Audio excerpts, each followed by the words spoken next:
right, should be live. Thank you everyone for tuning in. Let me know if my voice is loud enough compared to the background noise before we get started. But we're going to be starting a new adventure here for Gloomhaven, the digital version.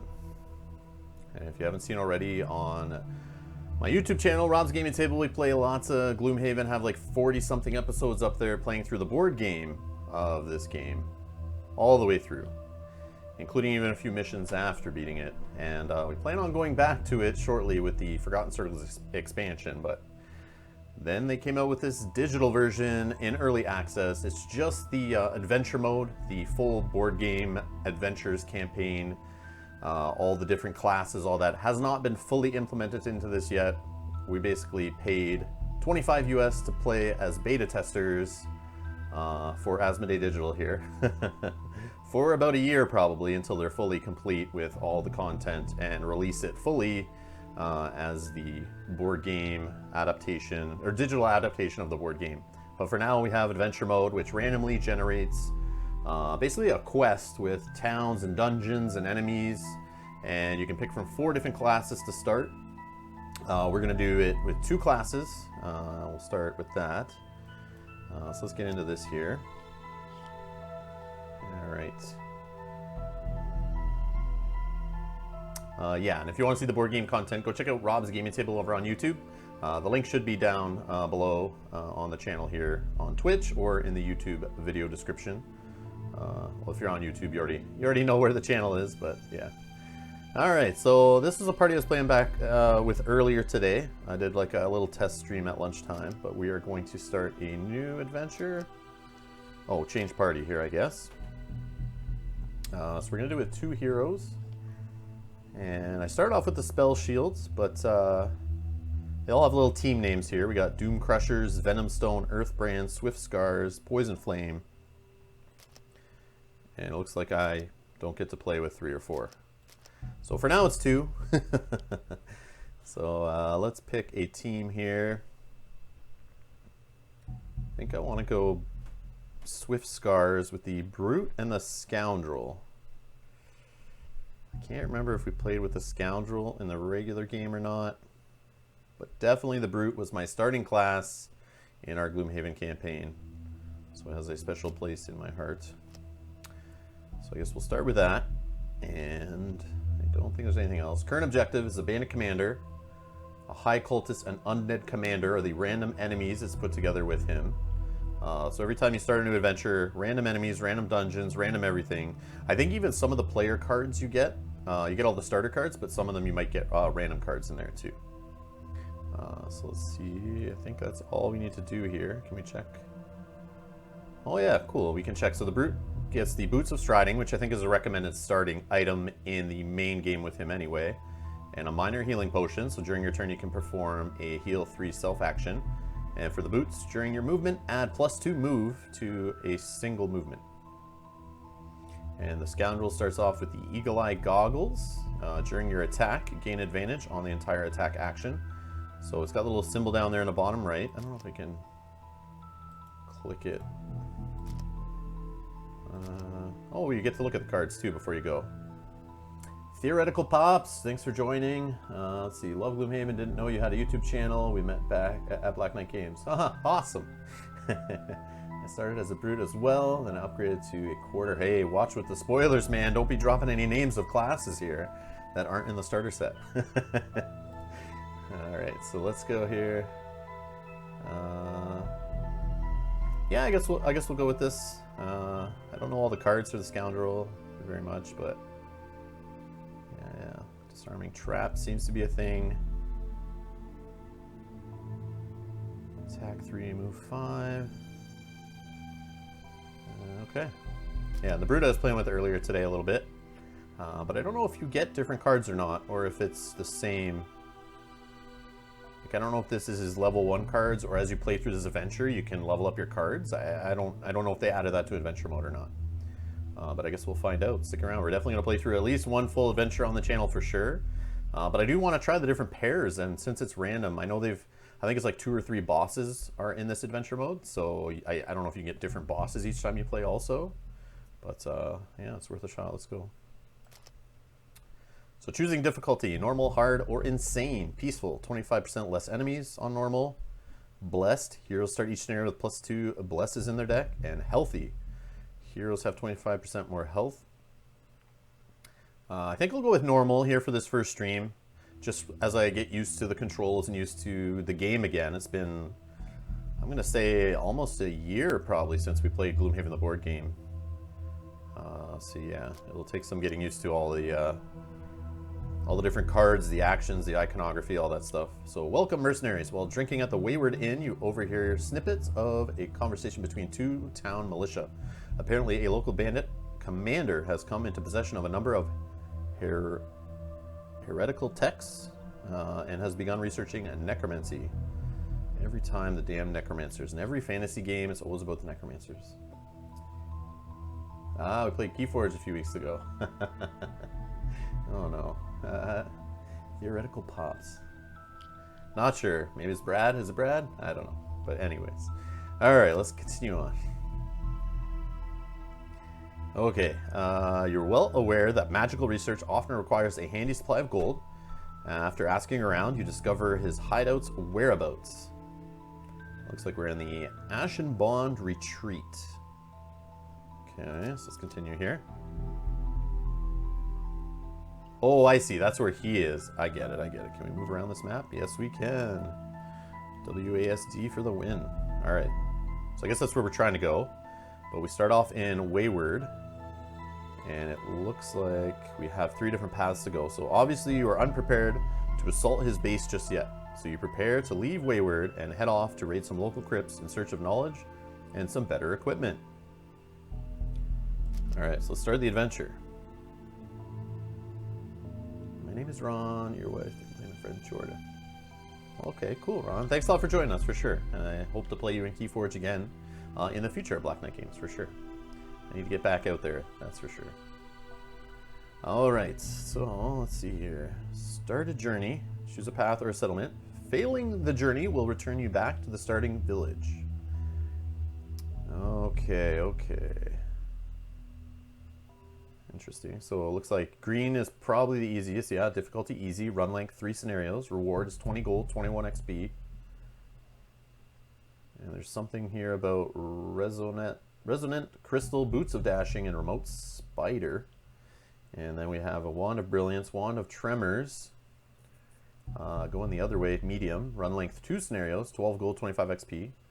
Or hard, which is 2 scenarios, 22 gold, not 39 XP, and you get a couple hawk helms, I guess? Or you could? I don't know. Let's just go green. 3 scenarios, seems longer. Let's do this.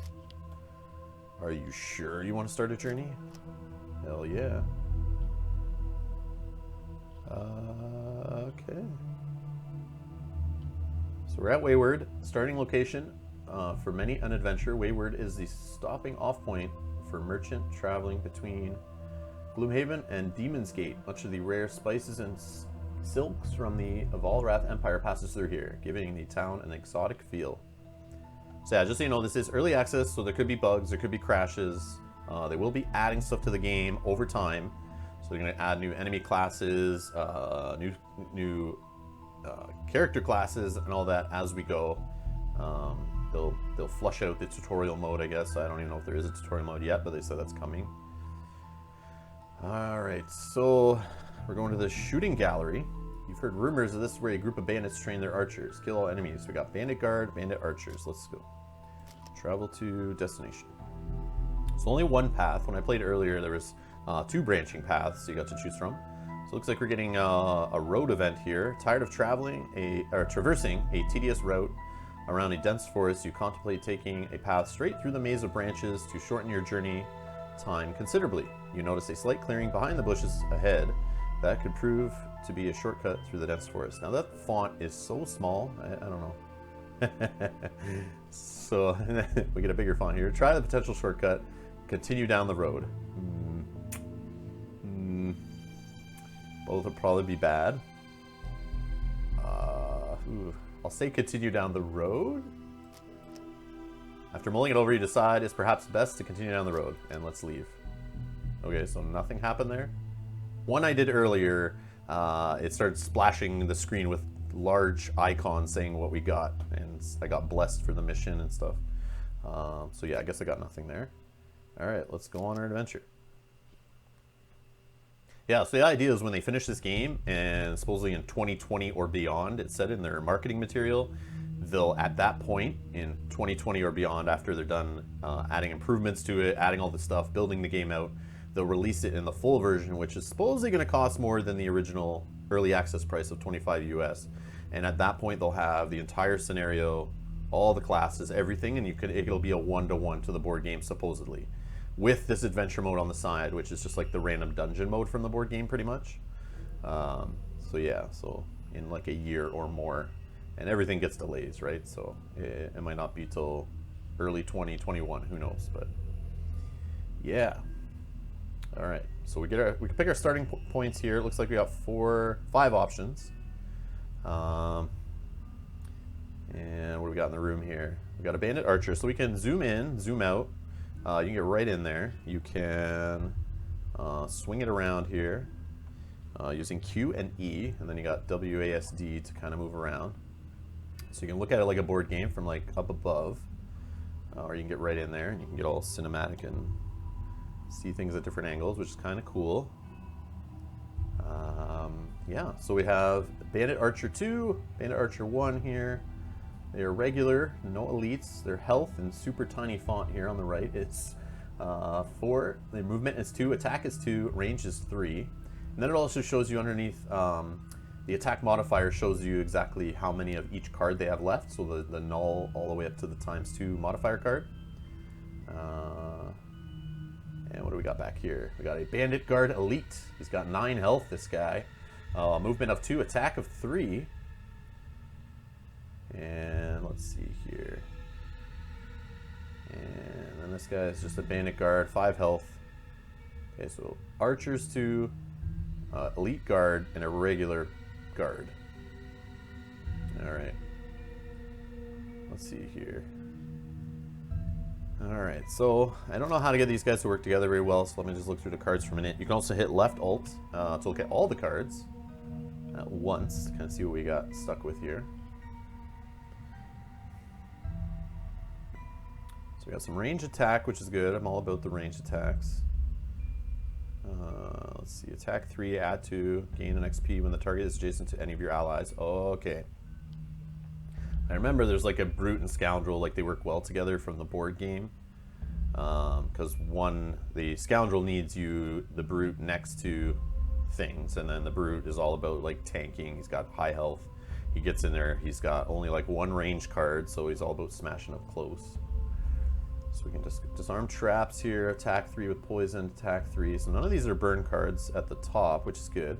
And then the bottoms of them are move 5, loot 2, but this is a burn card, so you'll lose it once you do that. Attack 3, 1 XP. Move 5, which is awesome. On your next 4 attacks, targeting enemies adjacent to none of your allies. At what? On your next 4 attacks, targeting enemies adjacent to none of their allies. Okay, okay. So you need the enemies away from their buddies. You'll add +2 to the attack 4 times, getting a couple XP off that if you do it 4 times. And you burn that one. Backstab here, attack 3, add 2 attack and gain XP when target is adjacent to any of your allies. Add 2 attack and gain an XP when the target is adjacent to none of its allies. Okay, so you want it basically all on its own is the jam here to really take advantage of that card. But it is a burn though, so it's most likely going to be a move 6 most of the game. But it's 6 initiative, that's crazy low. That's good. 4 up here. Man, I didn't even look at that yet. So we can turn invisible, but then we gotta toss the card.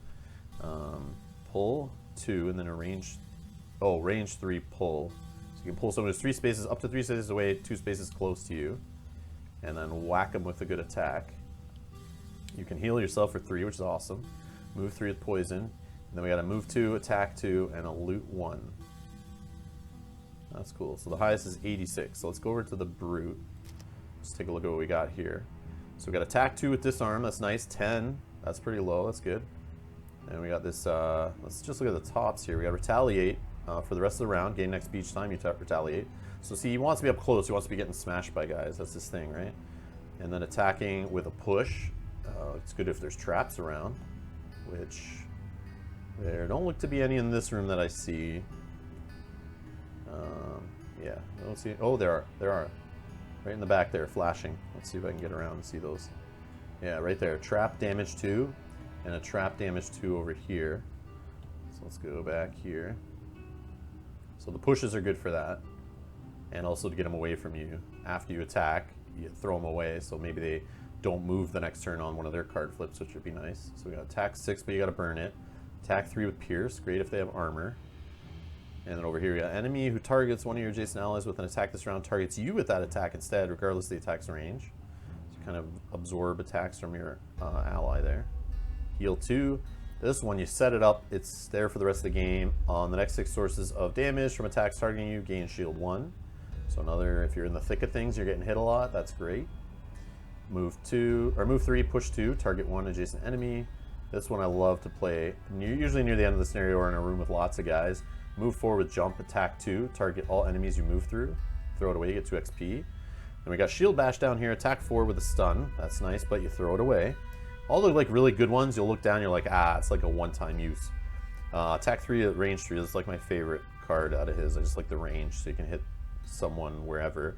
But the problem is they also give you attack on the bottom, so you can't use the top with the bottom attack, so you gotta kind of like, but it's nice when you're up against somebody and you can hit them, you know, like with a good melee attack and then hit them again. So this one attacks 2 guys as long as you're beside them. This one attacks 3 guys but only attack 2. We got a loot 1, which is good.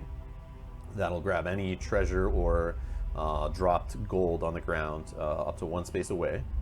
And then we got a move 4 on that, a move 3 with push, a move 3 with jump, and we got that attack I talked about earlier, and a shield 1. So this guy can move pretty good. Alright, so let's do the room now. Let's get to it. Okay, so how do we want to do this? Let's go with... Let's run this guy early. And let's try to hit a couple guys together. Let's try to get the... let's see, these attacks for 5, this one attacks for 9. Or no, sorry, this one attacks for 3, this one attacks for 2. I was looking at their health. 2, 3, and this one is 3, 3.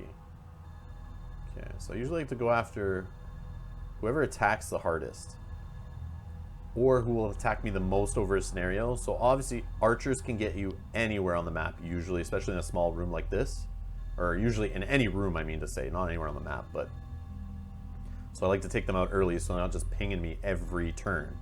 And then sometimes when I can go after the archers, these guys won't be able to get me right away. I might dodge them a few times. So let's do, I'm going to move the brute up here.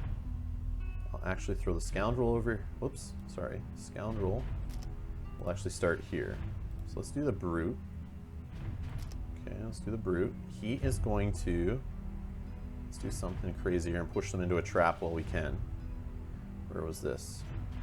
Move 3, push 2.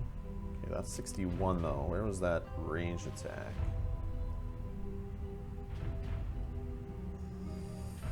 It's a 27. Okay, so it picks your initiative based on the first card you click, so it highlights it here and then shows it up here. So what I'll do is just unclick this one and then click that again. So now 27 is the start. Alright, so over to the scoundrel. Let's go with, what should we do here?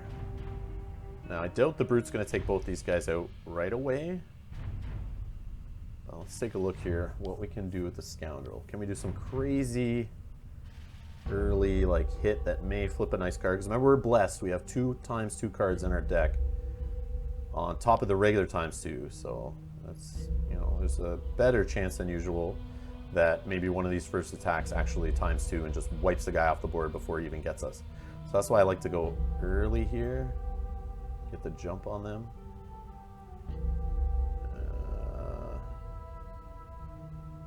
So this guy's beside his buddy, so I could... That's a problem, they're too close together right now, so that extra bonus there on backstab, but that's a throwaway, I'm not going to do that. Yeah, I'm not going to set that up yet either.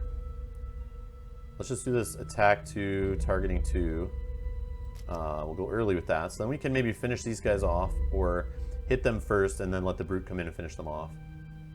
And then I want to move away from the other guys. What's their movement?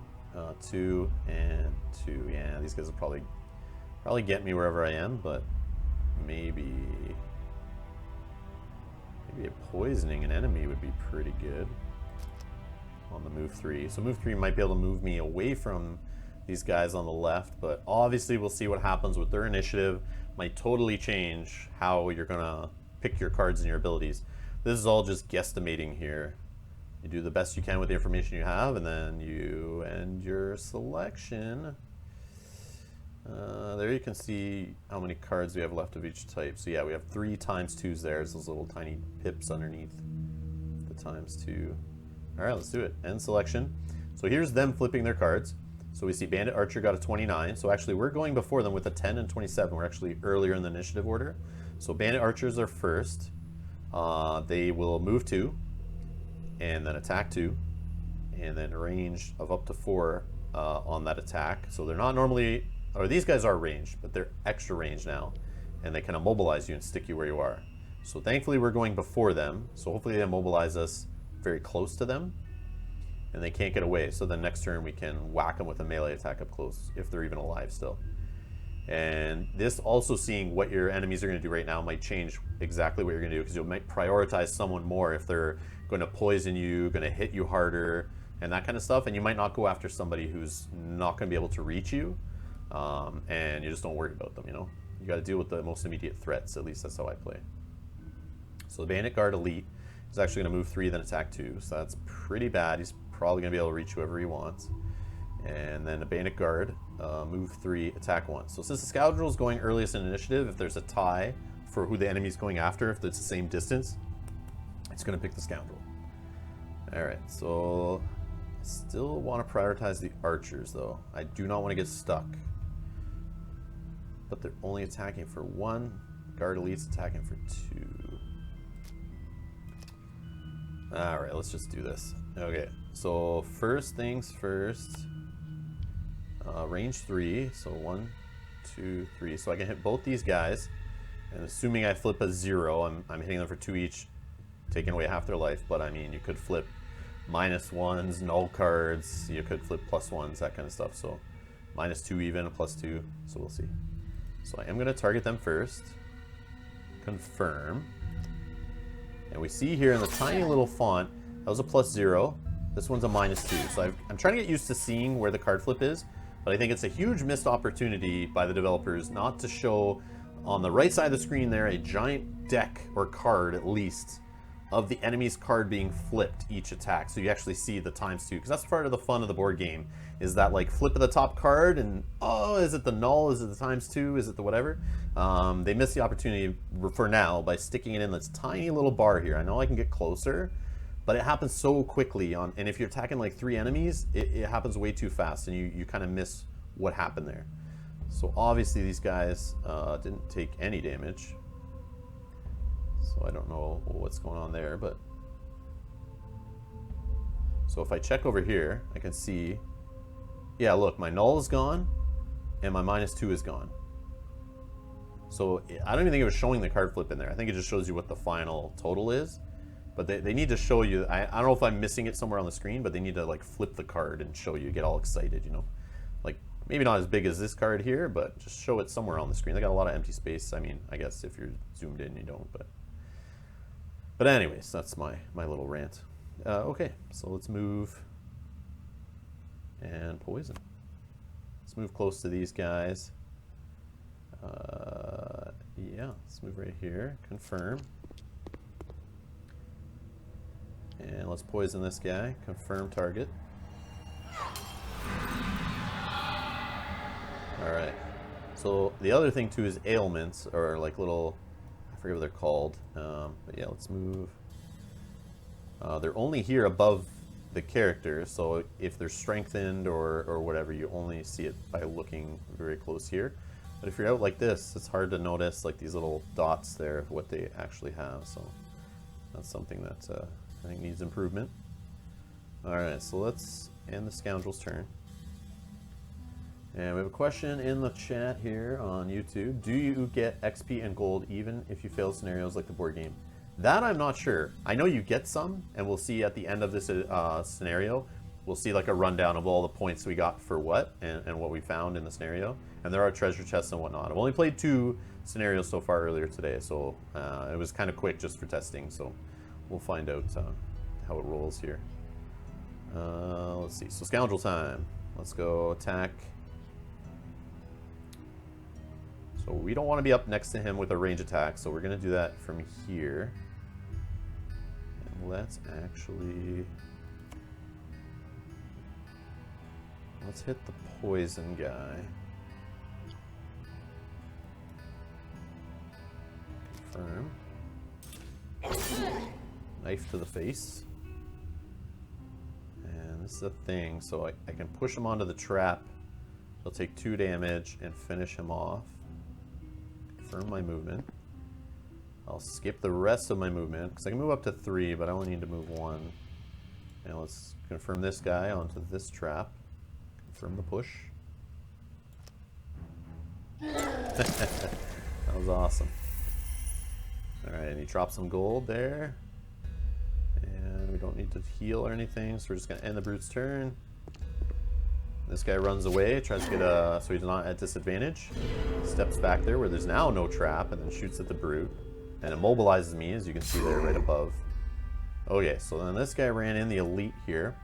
He choose how the brute will be damaged, so I can burn a card, or just take the 2 damage, or burn 2 discarded cards. I will just take the 2 damage. And the brute's going to take a hit here from this bandit guard, also giving me 2 damage. Yeah, let's just do it. End the round. Alright, here we are again. Back around, start of the turn. Didn't have to shuffle any decks or anything. It's pretty awesome. Okay, so let's go here. Let's see. So I say... retaliate 2. And that's not an attack. That's just sitting there getting punched in the face and hitting them back for a weak 2. Ooh, I like this. Attack 3 to 2 guys. I like it. I like it. But let's... yeah, see, we gotta go early though with it. So let's shield up at 15. We'll uncheck this card, check it again. So now we're 15 initiative with the brute. And what can we do here? So I want her to go after the archer, but I actually should try to protect the brute actually. So I'm going to go against what I was saying about trying to take out the archer here. I will actually do this one, go early, catch one of these guys off guard while they're beside my buddy, and I'll go in between this archer is the plan, and then try to attack this elite guy back here. And then what else should I do? I just need a regular 2 move, so let's see what's on the bottom. Maybe I can loot 1. No. So where's one where I don't care about what's on the top? Attacking 3 up close is good. So yeah, let's just use this pole one. We'll just waste smoke bomb. Even though it's a 12, maybe not. Yeah, let's do it. Okay. So good, we're going before them all. Bandit Archer first with a move 2, attack 3, range 2. Elite Guard, move 1, attack 3, then strengthen self. And Bandit Guard, move 1, attack 2, strengthen self. So they're obviously pulling off the same deck, but it's cool. It's adding their attack together on the card. I guess they flipped. Yeah, because normally this guy has 3 attacks. So it's just on the card, like, you know, in the board game, they flip. It's move, attack, strengthen. So it's cool that it's showing me here just so we don't, you know, mess up and which one's elite, which one's hitting for how much, you know, like we mess up in our videos before. Alright, so let's continue. Oh, it shows you our objective here on the right. Kill enemies in all rooms, and we're just like, we got like 10% covered, so we gotta fill up this bar to finish this one. I'm not sure what this little 0 is and these little 2 coins are. Is that the 2 items we're looking for? I don't know. I'm not sure. If anybody knows, let me know.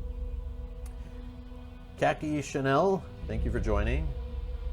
Thank you. Thank you for chilling here, watching me play some of this Gloomhaven early access here. Alright, let's go. attack 3. Okay, so let's just do what we're gonna do. And we'll go move 2. We'll go here. Confirm. Then we'll turn around. And we're gonna hit, let me get up here. Actually, let me just swing around here. There we go. So we're gonna hit this dude here for an attack of 3, but plus 2 because he's next to my buddy. And hopefully flip a good card and take him out, but whoops. Oh, okay, I double clicked him so it went through. So I actually got an extra plus 2 because it looks like it took 7 off there, which is pretty awesome. And the scoundrel's turn. Okay, brute time. Okay, so we're gonna do those 2 attacks on the guys behind him here. Let's go. Just do the attack. Yeah, we'll do the shield after. Even though the scoundrel's gonna take one of the hits, but I hope we kill this elite guy. That's the plan here. So let's go. Confirm targets. Alright, so yeah. It's like a 6 hit there on the elite. And this guy is down to 1 health.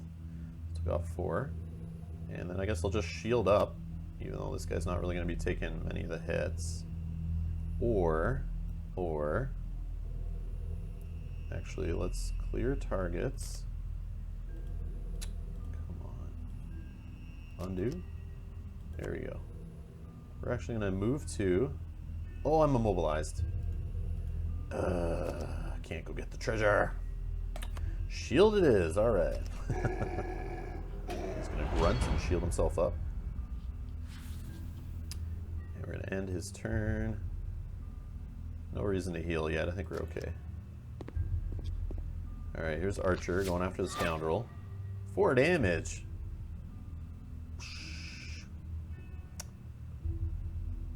4 damage.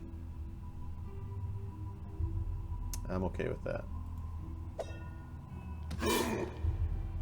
Yeah, this guy can take 1. That's absolutely okay. Oh, he strengthened himself up, so he's gonna be hitting harder next time. So I gotta definitely take this guy out. So we're ending the round.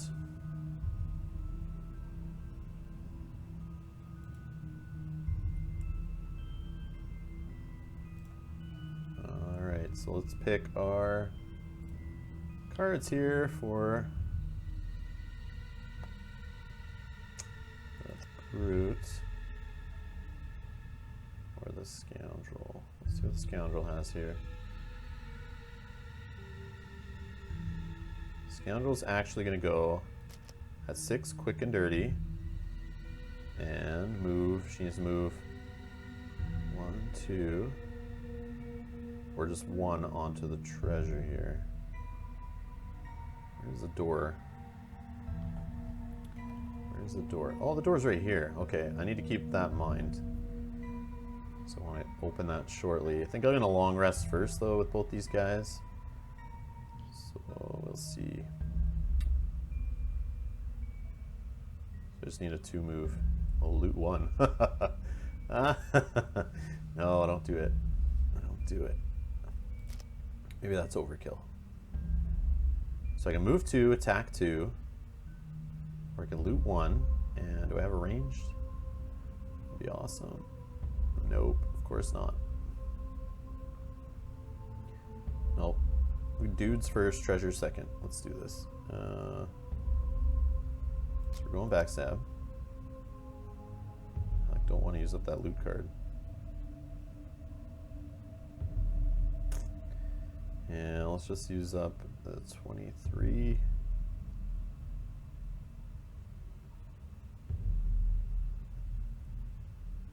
This is tough. So I want to have the move for getting back to the door, but I mean I might be right beside the door, so but wasting a move card feels not good.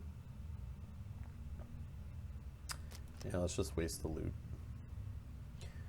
All right, and the brute. Actually, I want him to heal. Do a heal card. That's good. So we go kind of early. I actually can hit both these guys with this attack. loot one too.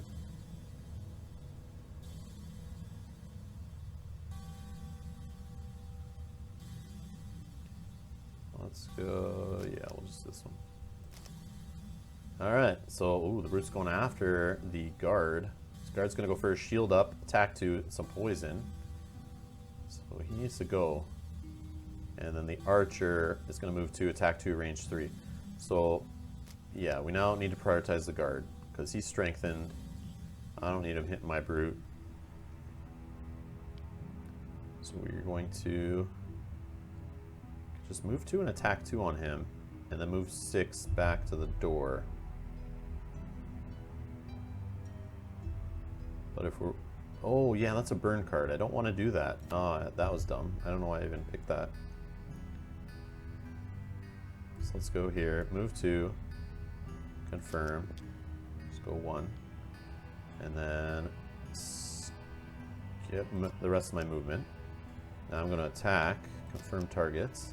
And we destroyed him. And then we can move 6. And we'll just go here, I guess. Yeah. I get shot by the archer, though. Let's just do that. Skip the rest of the movement. And the scoundrel's turn. Takes the gold off the floor.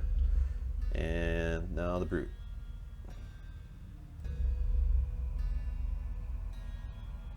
So I wanted to heal, so I definitely have to do the top of this card. Confirm attack. Oh, I got a +2. Dropped him. Perfect. Alright, and then I'll heal. Let's heal. I only range 1, so I'm going to do myself, obviously.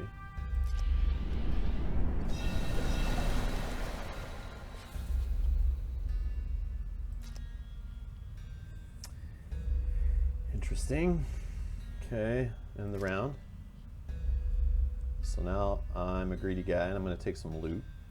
Let's just do...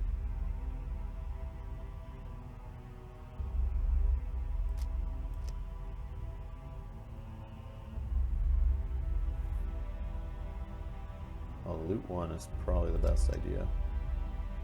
I'll just use this for the move. Or I could just use this for the move. Yeah, let's just use those two. Okay. Scoundrel, how are you doing for cards? You want a long rest? You want a long rest?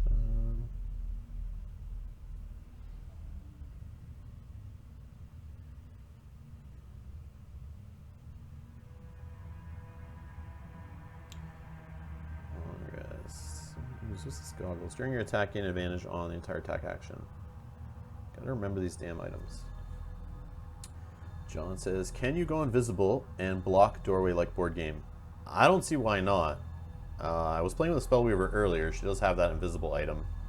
And I assume the enemies can't pass through you, so I don't see why not.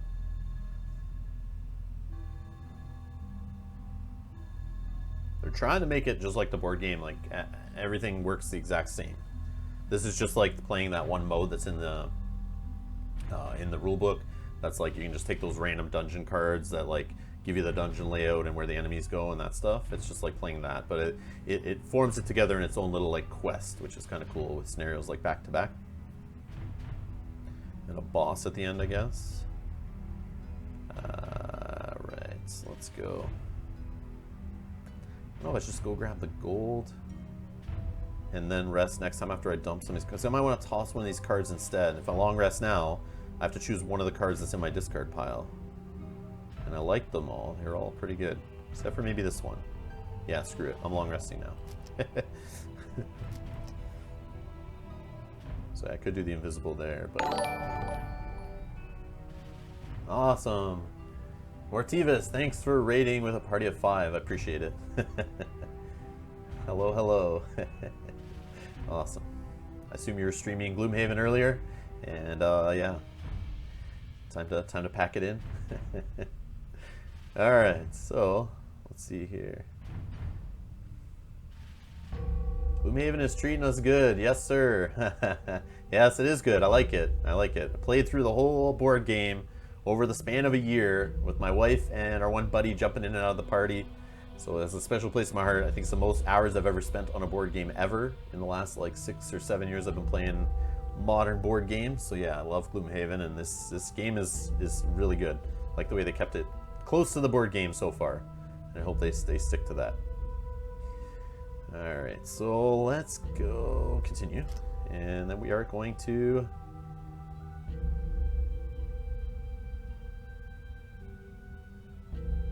What's going on here?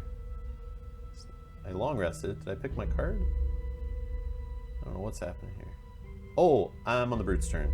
So I'm looting. Yeah, I forgot I didn't long rest with him. So let's just loot. Let's pick up some spare change. And then let's move... Just a regular 2 move. Open the door, actually. Confirm. Oh, what do we got in here? Let's try to zoom out here. So we got a Bandit Archer 3, 4 health, 2 movement, 2 attack, 3 range. And they're on the current turn. They have a card flipped of move 2, attack 2, range 3. And then we have a guard. Second guard, he's got shield 1 and poison. So I don't want to get close to this guy, obviously. But that's not really going to happen on this turn since I'm done my brute's movement, and then I have the long rest here at 99. Initiative automatically on long rest, so the scoundrel goes last.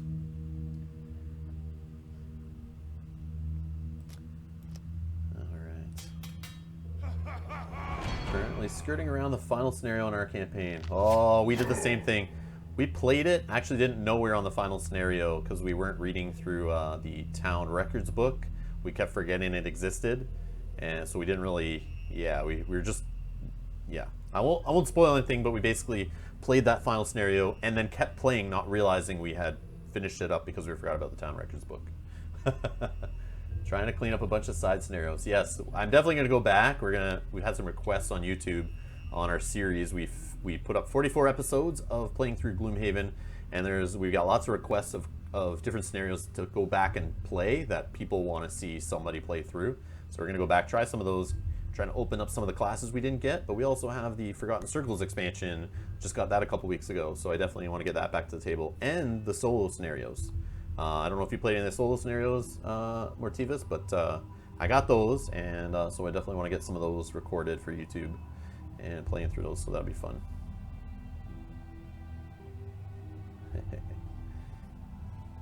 So yeah, look forward to that coming to YouTube.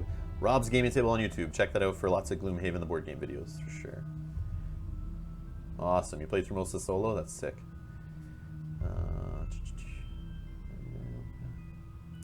Alright. So I get to choose my card here on the rest for my Scoundrel, and the one that I was going to throw away was this Pull 2 and this Invisible Smoke Bomb.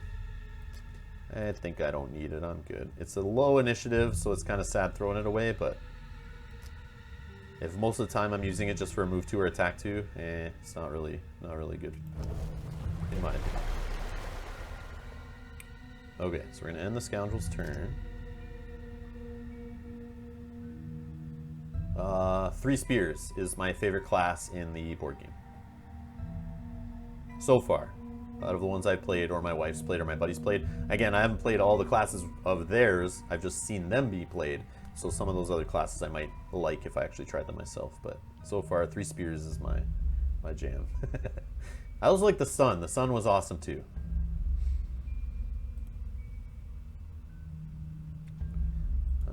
Let's see here. Okay, so we'll end the round. And then let's go. Oh yeah, I know what I should be doing here.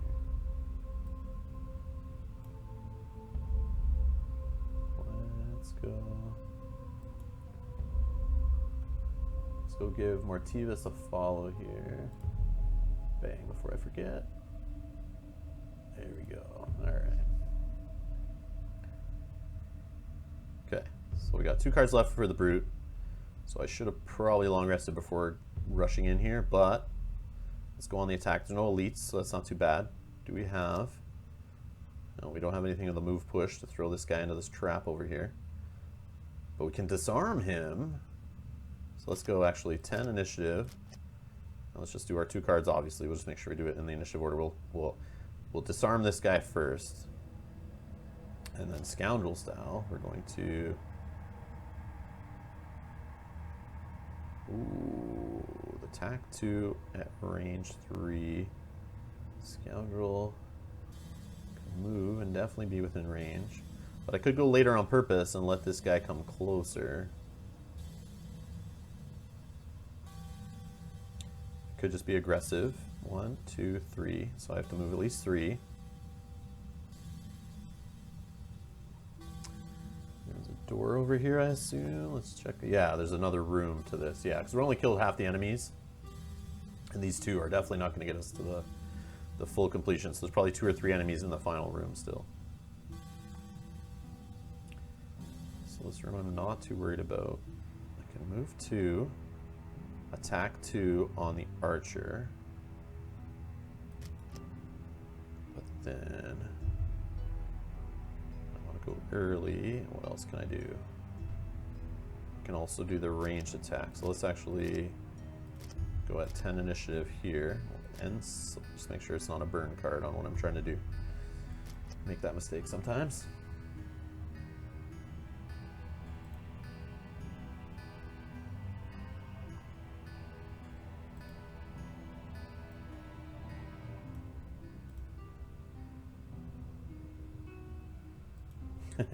Most classes are broken in their own way. Oh, Spears is more broken, eh? I don't know. I just like it. Went with my playstyle. I just like, yeah. I'm not gonna, I'm not gonna say anymore. I'll start spoiling stuff. All right, let's go. So Archer's going first. Move 1, attack 3, but they're going after both of us, which is, I would hope so. When we're both going at 10 initiative, and then a move 2, attack 2. So let's go on the aggressive. Yeah, sorry guys, I'm streaming on both Twitch and YouTube at the same time. So I'm talking to people in 2 different chats, so I apologize for that. At one point I'll decide just to go with live streaming, I think, on Twitch and then putting the videos up later on YouTube. But I know I have lots of subs on YouTube. I have some followers on Twitch. I figured I want to get this game out there and let everyone know it exists, so I figured stream to both platforms. At least for the first few videos of the adventure. Let's see here. Okay, so we are going to attack 3 with push, but we're not close enough to him. Or we could do the disarm thing. So I was thinking the run up, disarm, but I actually like the attack with the push into the trap better. But then the Scoundrel is going to do some attacking on that, so yeah, but we could get null cards, so I think I should probably just play it safer. Let's do the move with this. We're going to go here. Confirm. So we'll just move 2 in the corner. Then we'll do this beautiful attack 3. So it gets them 1 away, assuming like a neutral 0 card flip. Let's see what we get. Actually, let's zoom in and see if we can see it right above the guy's bar here. Let's see. We got a 0. We did get a 0. So, oh wait, no, it was 0 attack. So I guess we got the null card there. What the heck? Yeah. So we're back around in our deck, I guess. So the null is gone. It's all blanked out there. So let's do the push. So this guy into here, yeah. Confirm push. I said confirm push. What's happening? Oh, please don't bug out on me here. Let's do undo waypoint.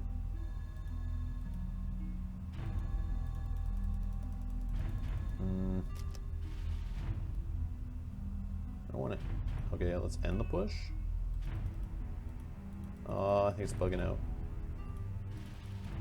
Just trying to double click, nothing happening. Confirm, it's not working. Bug, ah! I don't want to skip the push. Undo. And it won't let me is there some reason I can't push them in there? It's like letting me select it, so well, we'll skip it. Just make the scenario a little harder, I guess, by wasting cards. Alright, let's see here. So now we'll do this. The scoundrel's got to come and pick up the trash here. Let's see. So we'll do the move 2, attack 2. But actually the range 3. So 1, 2, 3 hits this guy. And this guy is definitely not in sight. The corner of my hex definitely doesn't go to the corner of this guy's hex without hitting the wall. So I definitely would have to move in there to get that range attack off. And I'm okay with it going disadvantage on the archer. That's fine. Can he'll have disadvantage against me, I assume, anyway. Let's see what the chat's saying here. Faces of, oh, okay. They're chatting about some stuff. Yeah, other classes and whatnot. Alright, let's do this. Okay, let's go here. Attack 2, range 3. Yeah, so we're doing this. Sorry, I'm getting distracted here. I can't do 2 things at once. Or, actually, we're gonna move.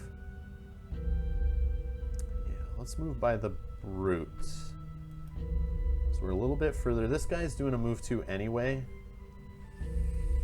Yeah. But it brings them close together. Yeah, let's just do this. Oh no, but I need to be thinking about getting through this damn room. Alright, so we're going to do the attack 2 here. Firm targets. So it just took 2 away. I got a 0 card flip, I guess. And I could loot. No, I'm not looting. Oh, I picked the wrong stupid. I was trying to do the tops. I meant to grab the bottom that had the attack. That's what I was thinking in my head. Why did I do this? I'm being dumb. It's because I'm chatting and not paying attention. Okay, so let's just do a basic move. And let's do what I like to do, is get the gold. Confirm. We'll skip the rest of the movement. And we'll end the scoundrel's turn. This guy's moving away to get rid of disadvantage. 3 damage. Okay. Let's just take it. And so this guy missed over here, so that is good. Very, very good. Okay, so the brute is long resting. That's a for sure. Okay, scoundrel. Can she destroy both these guys together somehow? So I definitely want to do the bottom attack, so the card I thought I should have grabbed last turn, but I obviously wasn't thinking correctly. And then this one, attack +2. Gain XP target adjacent to one of my allies. So neither of them are adjacent, so that's a waste. But this one I get a +2 attack when the target is adjacent to none of its allies, which obviously won't happen because I'm kind of blocking their path here. So let's go 6 with that. I'll use the 23. So I'm using 2 low initiative cards, which is kind of stupid, but where do I whack this guy with poison?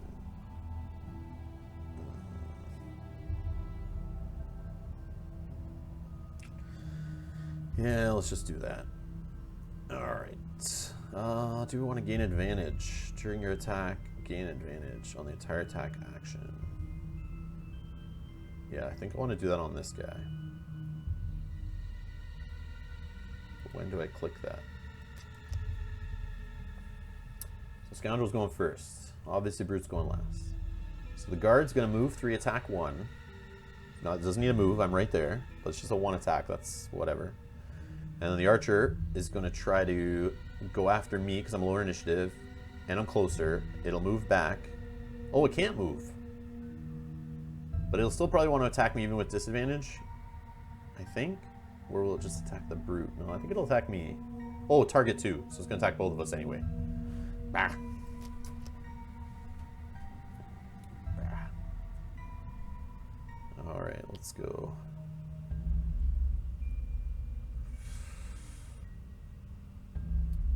So we're going to do the... This is a burn card. This is a burn card. I keep forgetting that. So what we're going to do...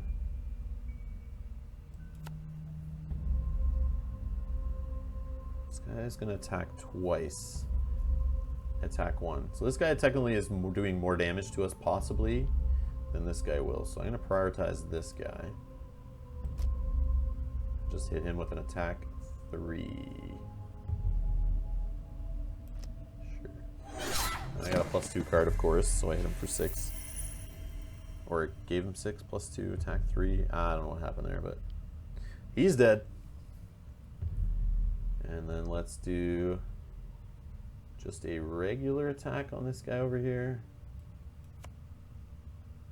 Oh, and I'll gain advantage on that attack. Let's do that.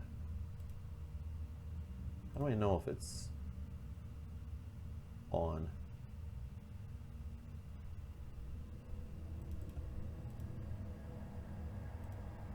Okay.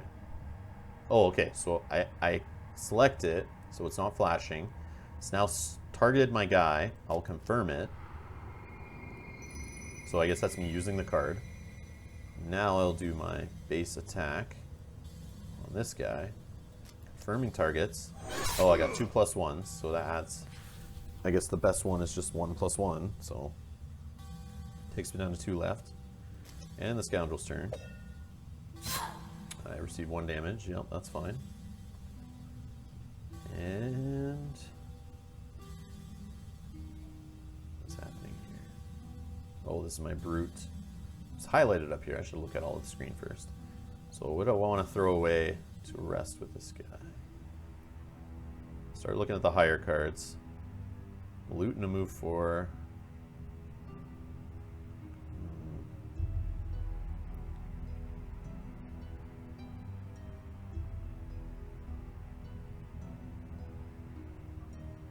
Retaliate with the heal. Or this 15. Yeah, I'm actually going to get rid of this 15. So he's going to heal up 2 at the end of his turn, ready up all the things I've used. I'm actually going to use his little heal thing here. Put him back to 11 out of, I think, 12 he started with.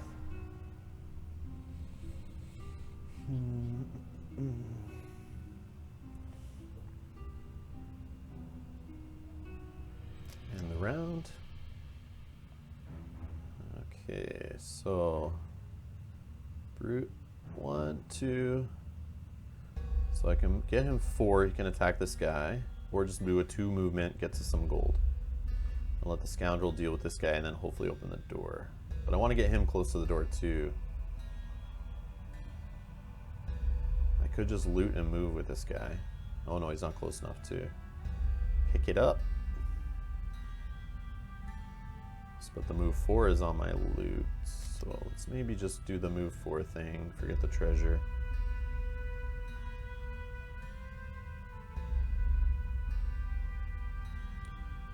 One, 2, 3, 4.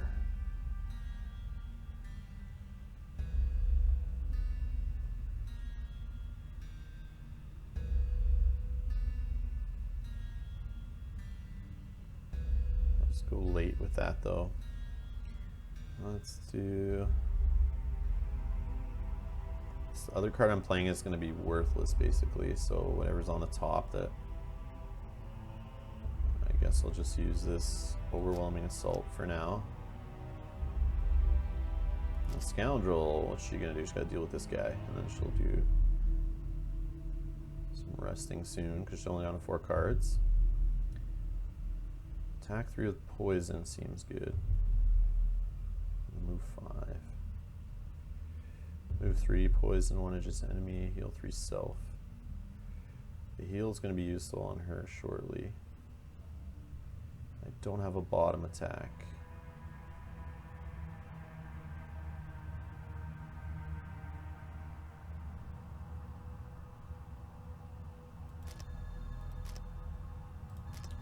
Alright, so this guy's moving to attack 2, going 50. So obviously the Scoundrel's going to go first. And let's do a...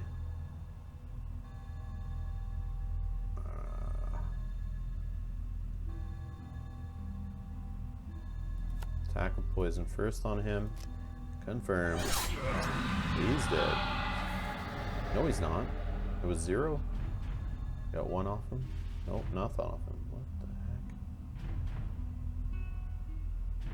heck? Sure. Yeah, I forget that the null and the ×2 I think it is. They shuffle your deck back, so that's why we've seen the null a couple times so far. Love that card. Alright, let's I guess we're gonna go door 1, 2, 3. So I have to go around this guy. But is opening the door already a smart idea?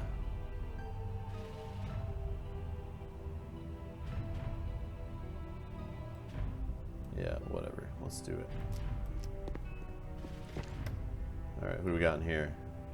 A faraway bandit archer elite. I'm doing 3 range, 3 attack, movement of 2. And then a regular bandit archer. Okay. So let's see here. And we got the treasure chest in the back. Gotta get that. Alright, so. And now I can poison this guy. She already is poisoned, but whatever. And the scoundrel's turn. She's gonna get the beat down here. So I don't want to take this 3 damage. So I'm gonna burn an available card. And I can't see the cards completely, but let's see if I can. Nope.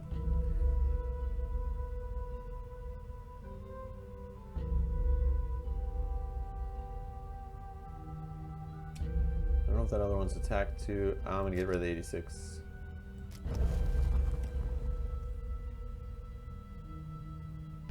These jerks are gonna shoot. Yeah.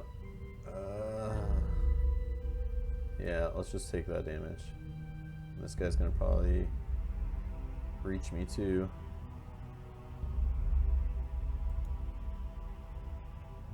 This guy can move. 1, 2, 3. I'm gonna push. I move 4. 1, 2, 3, 4. It doesn't matter really. But I don't want to push him. I mean, I could just push him into the corner. And either way, it's just gonna be a regular attack.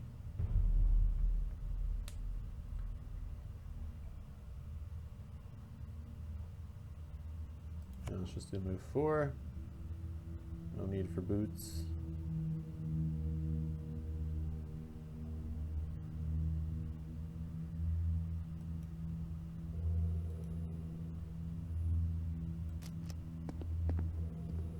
Yeah, you go around that trap, buddy. Don't you walk into that.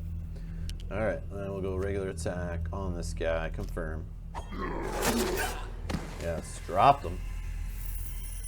And the brute's turn. End the round. Alright, so now as we get serious, let's get into the room here. Treasure hunting time. So let's look at the move here.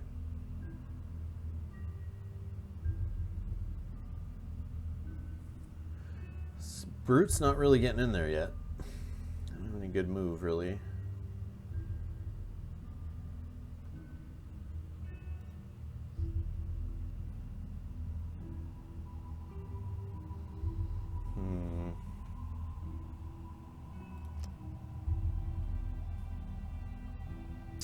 She's got a long rest because of her 1 card left.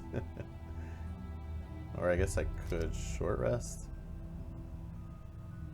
I want her to heal though.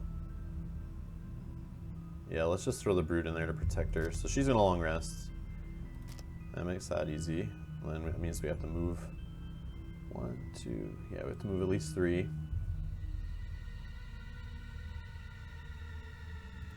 We'll use that card, but we gotta go earlier.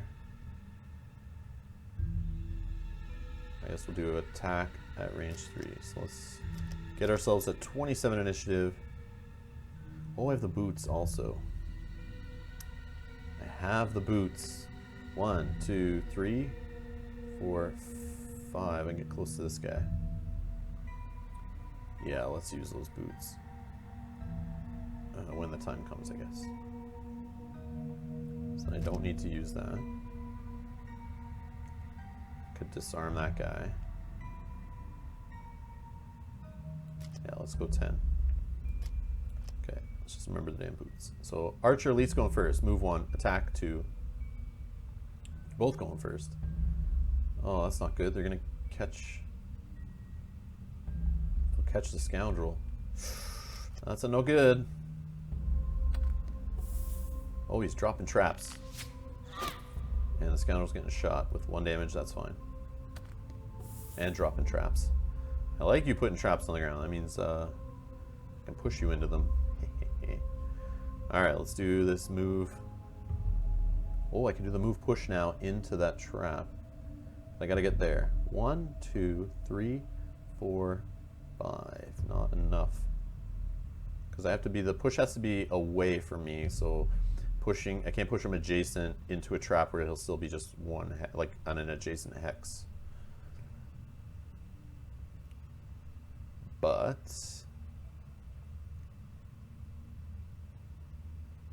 yeah, I would have to get to this spot to push him into that, so that's not happening. Okay, let's do this. Move, boots. Oh, it just adds them in. I don't have to select myself. Okay, so let's go waypoint, so we don't step on a trap. Confirm movement. I think I can skip the push. I don't want to push him. Yeah, I can skip the action.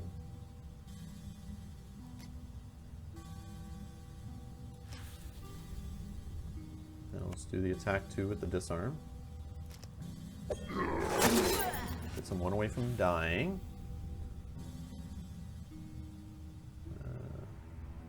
Put your shield 1 down now. Oh, I see. Yeah, that would have been a good idea too.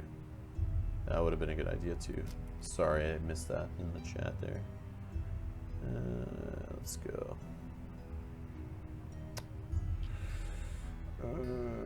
Okay, so we're gonna toss away from the scoundrel. We're gonna dump a card to do our long rest. I think that gets us our goggles back too, because it'll ready it up. Because it wasn't a one-time use. So what don't we... Disarming an adjacent trap might come into handy actually with this guy hiding back here behind 2 traps and an obstacle. Unless I just range shoot him, so... Which I do have range on both these guys, like 1 card each, at least. Okay, let's go. Move to attack with loot. Heal, I like the heal. Attacking 2 guys, loot 2. Let's get rid of this one. And the scout, yeah, I got the goggles back. They're lit up now. And the scoundrel's turn. End the round. Alright. Let's see here. What do I want to do?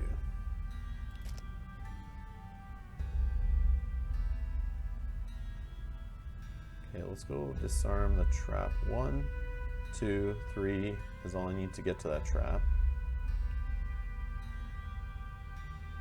So we're going to do the trap, but do we have a move 6, move 5, move 3 with poison? But I won't be beside anybody most likely. I want to keep the heal. I probably won't need it, but I might.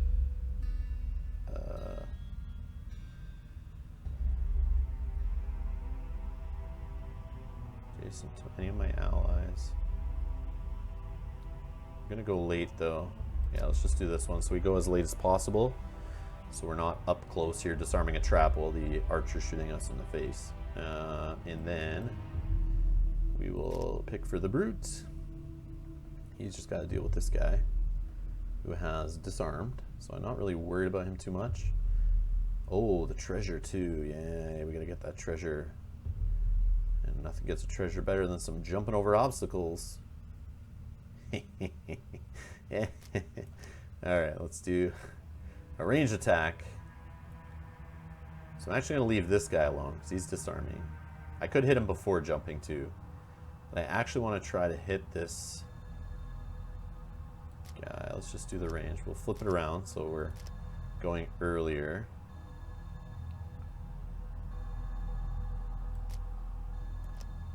Let's see here. Oh, okay.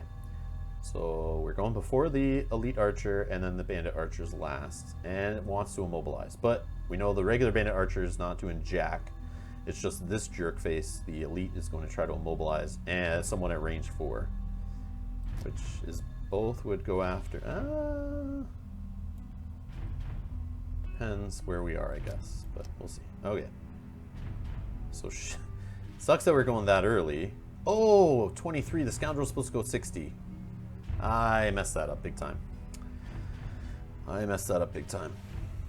Scoundrel, what was his attack? 2. Yeah, it's not too bad. Alright, let's just do the mission here. What we originally planned. Move a bunch. Confirm. And skip the rest of the movement. Because I don't want to walk through traps. Disarm the trap. Get some experience from that. Which I don't know what that will do for us, but either way, it's good stuff. And the scoundrel's turn. And let's go. Let's go. So we're gonna do that move and jump business. So the range attack, 1, 2, 3. I'm actually in range right now to hit this guy. Right? Yes, I am. So let's just do that. Yeah, does nothing. Great. Then we'll move to here, creating some wind or air. And skip the rest of the movement. And my turn on the treasure chest. Yes, sir. What do we get? 10 gold. Which I also don't know what that's for. Woo! Just a dirty habit I've gained from the board game where I just want to get as much treasure as possible. And I get sad if we leave too many gold spots. Like, see all this back here? Look at all this. I'm gonna have trouble sleeping tonight because there's all this gold here. And I'll just wake up in the middle of the night with like sweats like, get the gold, you forgot the gold. Alright. Let's go. Alright, scoundrel is... Oh, tossing a card? No, she'll just take one damage.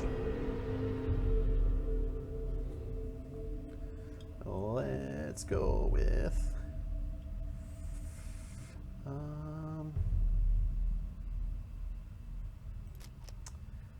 what do we want to do here? Brute's got 3 cards left, but I'm okay with that. Unless I want to delay it some more. I just leave one guy there and I can go grab some gold and stuff. I mean, the scoundrel can run back and grab a bunch of that stuff. That is not a problem. But I can't disarm this guy for now.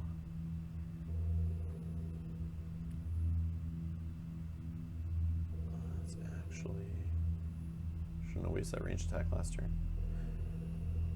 Alright, this followed by this. Then the scoundrel is going to loot 2. That will get that. And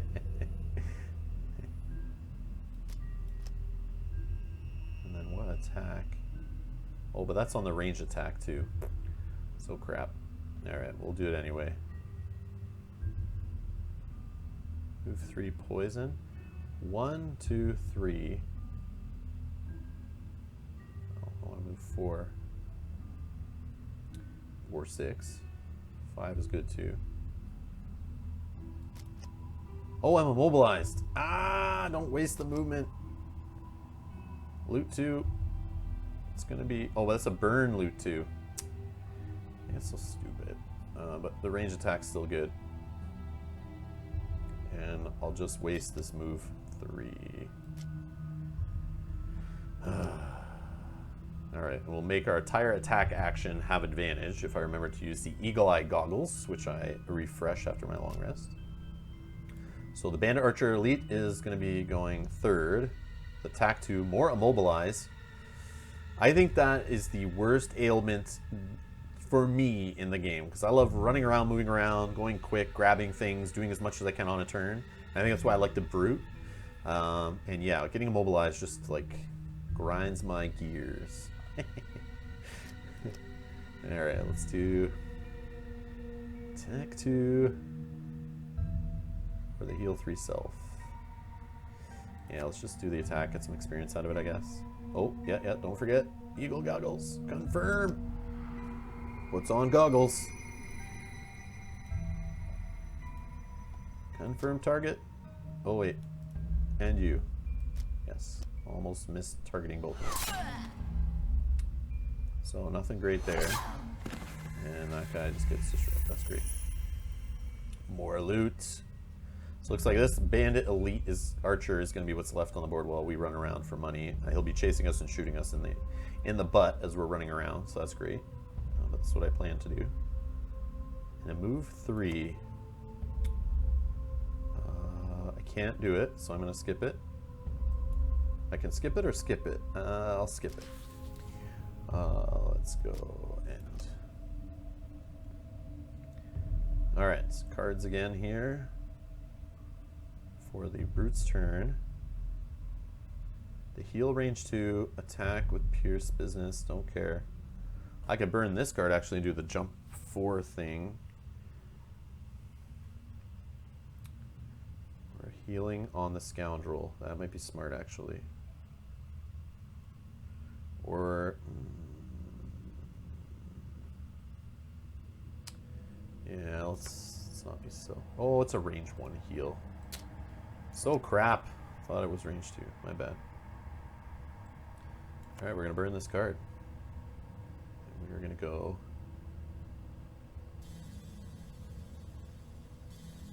here. Confirm. Then we're going to skip the rest of the movement. And then we will go... skip attack. I know, I'm being crazy. I'm just getting the treasure, whatever. Skip action. And brute's turn. I think he has a long rest soon anyway, but... So 2 damage. Yeah, let's receive that. Oh, and I'm immobilized still. Oh, that's frustrating. Alright, that's fine, that's fine. So brute's going to long rest, but what is the scoundrel gonna do? Oh, bad spot to be in. Bad spot to be in. Short rest. Short rest. Yes, perform short rest. Venom Shiv. Poison in the move 5. Sure, burn it. Alright. Attack 3.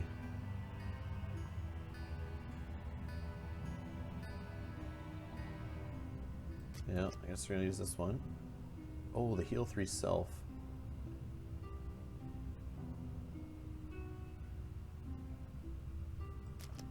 Yeah, let's heal ourselves. I want to burn one of these.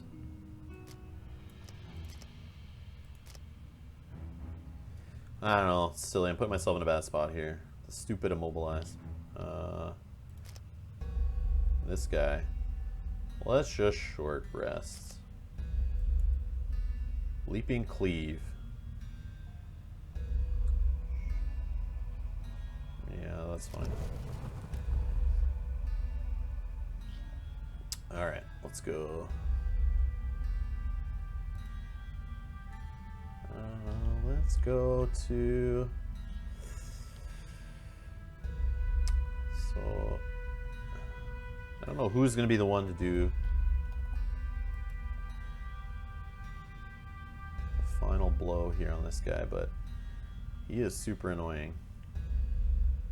Should have focused more on killing him versus the other little weaker archer. But I mean, they both were flipping immobilized cards anyway and sticking us, so... The brute might be the one to have to do the run. This guy's still immobilized.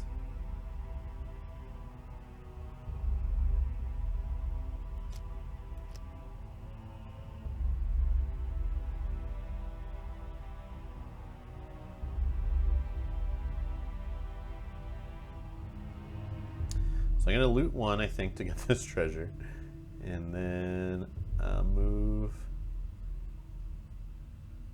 No, I should probably get in the way and protect the scoundrel. Yeah, it sucks, but I need to get her freed up so she can go run and grab everything. That doesn't mean I can't loot first. just need to get in there. So 1, 2, 3. I need 3 move. Oh, and I can push him. Of how much? Just 1. Oh, there's a push 2. That's the one. Right here. So let's try to 61. Ugh, that's not good. And this guy is... So, okay, let's just see what happens. So Scoundrel's going first. Can't get away. This guy's doing an attack of 4, range 3. Ugh. That's a card pitch. That's a card pitch. Alright. So healing self at least is happening first. Yeah, that's... Yeah, I'm not doing a regular attacks. Let's heal self. Confirm. Bring this back up to 6 out of 10 or 8 we started with. I forget, but... Then the bottom of this card just gets wasted. I can't attack anyone. Can't crush the jar like a Zelda game here, so I'll just skip. Oh, 0. He missed. Let's see his cards here. Where's his deck? Yeah, his null's gone for sure. Which means he's going to be shuffling. Alright, so this guy was going to loot, and then we said he was going to run and push.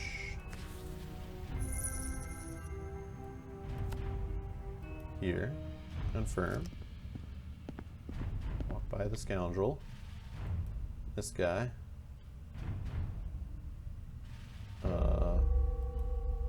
Here we go again with the stupid push stuff breaking. I can't click it. Ah, bug. Oh. Oh. It worked. But I guess I can't push him to there because each space has to go a little further away. So maybe that's what was happening last time. But I don't know. Seems bugged out.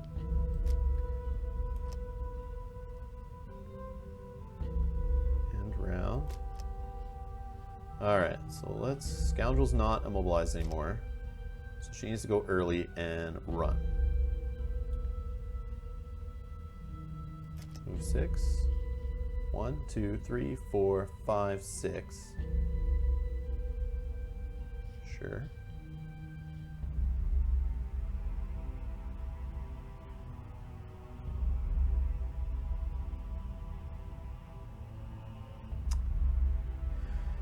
Yeah, that's good, I guess.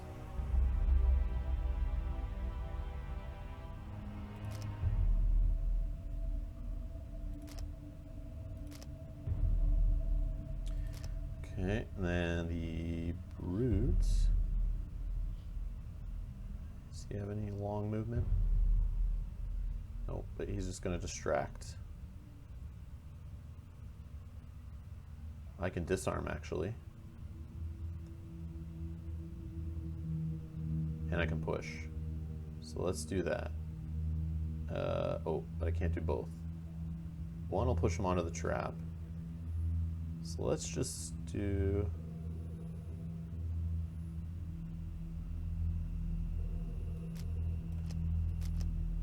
Okay, so the idea here is... oh no, the Scoundrel will be long gone, so there's no point in trying to heal her first. Unless I change her initiative. But I don't want her getting shot at. So let's not waste that. You know what? Let's just do the... Set up the warding strength.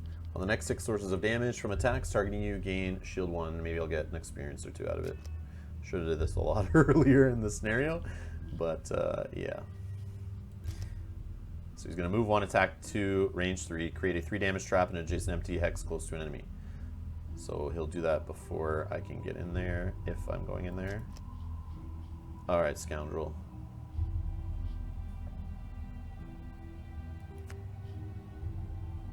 Actually, Scoundrel can attack before running. So let's do that. We'll gain some experience out of it. Hope it doesn't finish this guy off. Nope, only does 1 because I had a -1 card flip there, looks like. Move 6.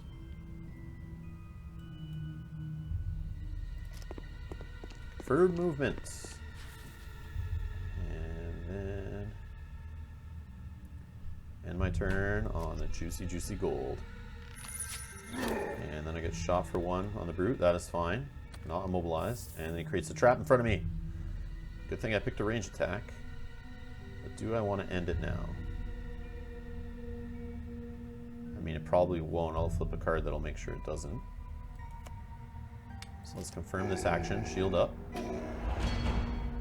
Now, see, he's going to be behind a trap, so if I want to get him, I'll have to walk through traps, which is okay, I guess. Now let's shoot this guy. No, -1. Does not finish him off. End round. So he's 1 hit away. Alright. So Scoundrel first. Let's take a look up here. So I have to short rest. So I don't want to waste. Yeah, I don't need to disarm traps. That's fine. So I have 4 cards left with the Scoundrel. So we can't make this go too long. I got like 3 turns left out of her. So I can do this loot 2 craziness. I can do that in the next room after I move. I can do it now, and then that picks up. Oh, it just picks up. It doesn't reach this one. 1, 2, 3, and then loot 2.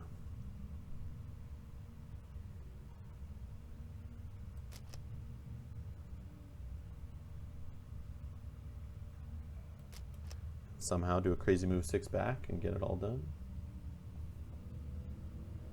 That's not going to happen that way, but okay. Did I pick my other card? Yeah. Oh, the Scoundrel. Or the, okay, so he's warding strength up. Let's see here.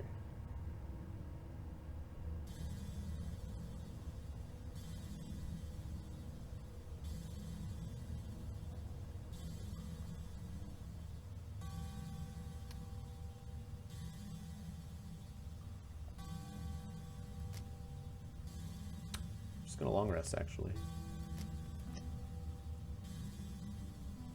I know I could have got the brute to go after this gold here, but then I'm worried he won't be able to make it back in time to get this guy. So this guy's gonna attack 4. Well, that's not fun. Oh well. Let's go. So this one was doing the move 3. The move 5. 1, 2, 3, 4, 5.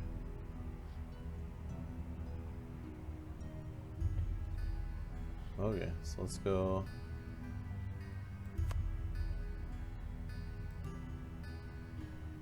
Just end our turn there. Confirm. And skip the rest of the movement. Heal 3 self, sure. I know this is very exciting to try to get all the gold before the thing runs out. 7 damage! Get out of here. Burn an available card.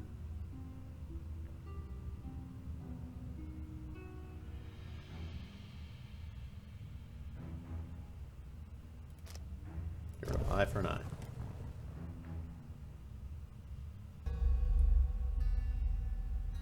Alright, the long rest time. Let's get rid of... Definitely not my range card. Let's get rid of grab and go. End the brute's turn. Yep. Damage 3 trap. Damage 2 trap.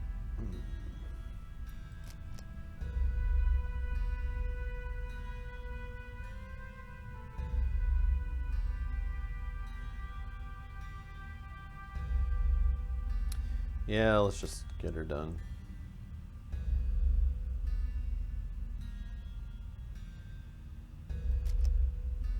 So we can shoot and run in and push if needed onto one of the traps. I think that's good stuff. Scoundrel, you are going to loot 2, burn your card. I wish I could do move 6 and loot 2.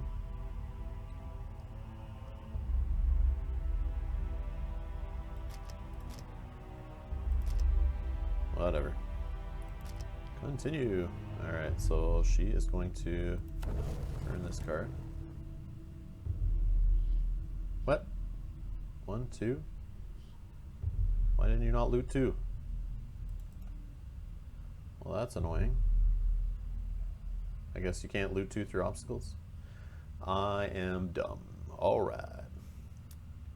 And whatever, let's just skip the attacks. That was a waste. So dumb. I could just moved on to the money. Okay. Now this guy, he is going to first attack, ranged. Throw a knife, drop him. And of course, we're going to walk across a trap if we can and get that money. Yeah, we'll receive damage. And he walks a little slower for that last part after a bear trap claws his leg. Skip the rest of my movement, so I end my turn on some money. And that is the end of the round, which will be the end of this scenario. Alright, so this I think might be a bug. So accomplishments, objective. I got nothing for it. Plus 20 gold acquired. So I don't know, a bunch of NAs here. Enemies killed 8. There was healing done, but it says nothing here. I don't know, I think it's all bugged out. Cards burned, I definitely burned cards. I don't know. It's a beta. I mean, early access. Okay, let's go. So that was a shooting gallery. Now we got branching paths here, decaying tombs, and oozing depths. Let's see here. Let's just check the chats. Looks all good. Oh, we got. That's good.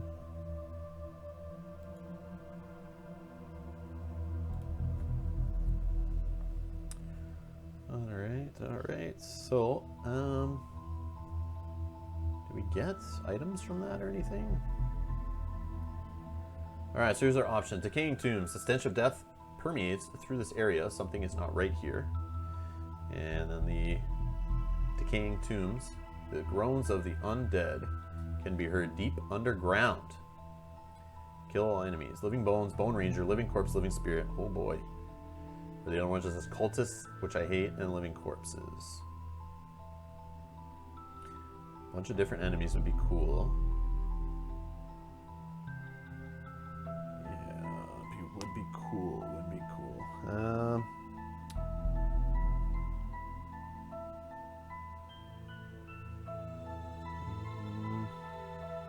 It's like I'm highlighting something here. Yeah, let's go. Is the AI supposed to act like the board game? I've seen some different tactics like moving away, etc. when enemies go. Yeah, I'm not sure. I thought it's supposed to be exactly like the board game. But remember how convoluted the enemy movement is? It seems like everyone has their own interpretation of it. And I know there's tests and stuff you can get on Board Game Geek to try to test your knowledge on how you can solve that. And it's the fact that people are making flowcharts to try to figure out the movement means it's kind of a complex system with lots of little rules inside of rules. But yeah, I assume they're supposedly worked close with Isaac, the designer of the regular board game. Or the board game, sorry, version of it. And yeah, they're supposed to implement it the same in here, supposedly.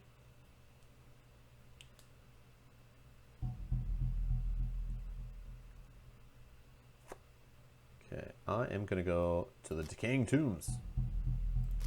See some different enemy types. Encounter! You come across an elderly wine merchant by the side of the road. One of the wheels of his cart has fallen off, and you see him struggling to put it back on. He doesn't seem to notice you as you approach, but it's clear he hasn't the strength to lift the cart and replace the wheel by himself. Offer to help the wine merchant, or rob the wine merchant? My name is Rob. I do like to do things like this in games because it's fun. Or I can leave. 3 options, interesting. I can offer to help him, but then he can turn around and like cause me trouble. I can rob him. Bad things might happen. Anyone in the chat before I click? I know there's a little delay, so I'll wait a sec.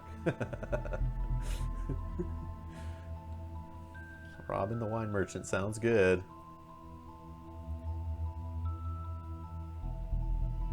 Well, I do that, I will see here.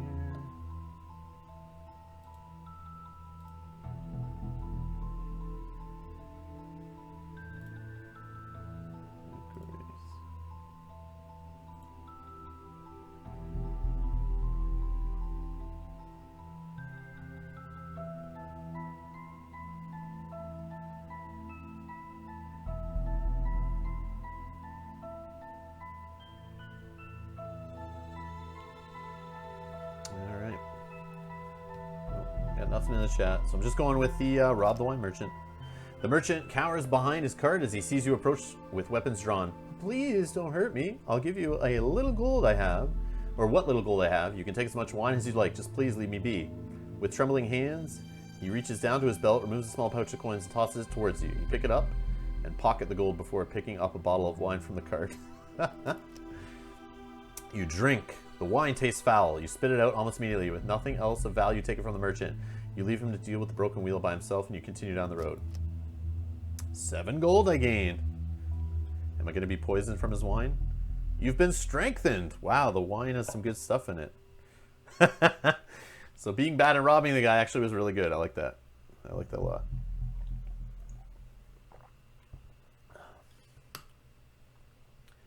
All right. Okay, so I guess we're going on to the adventure.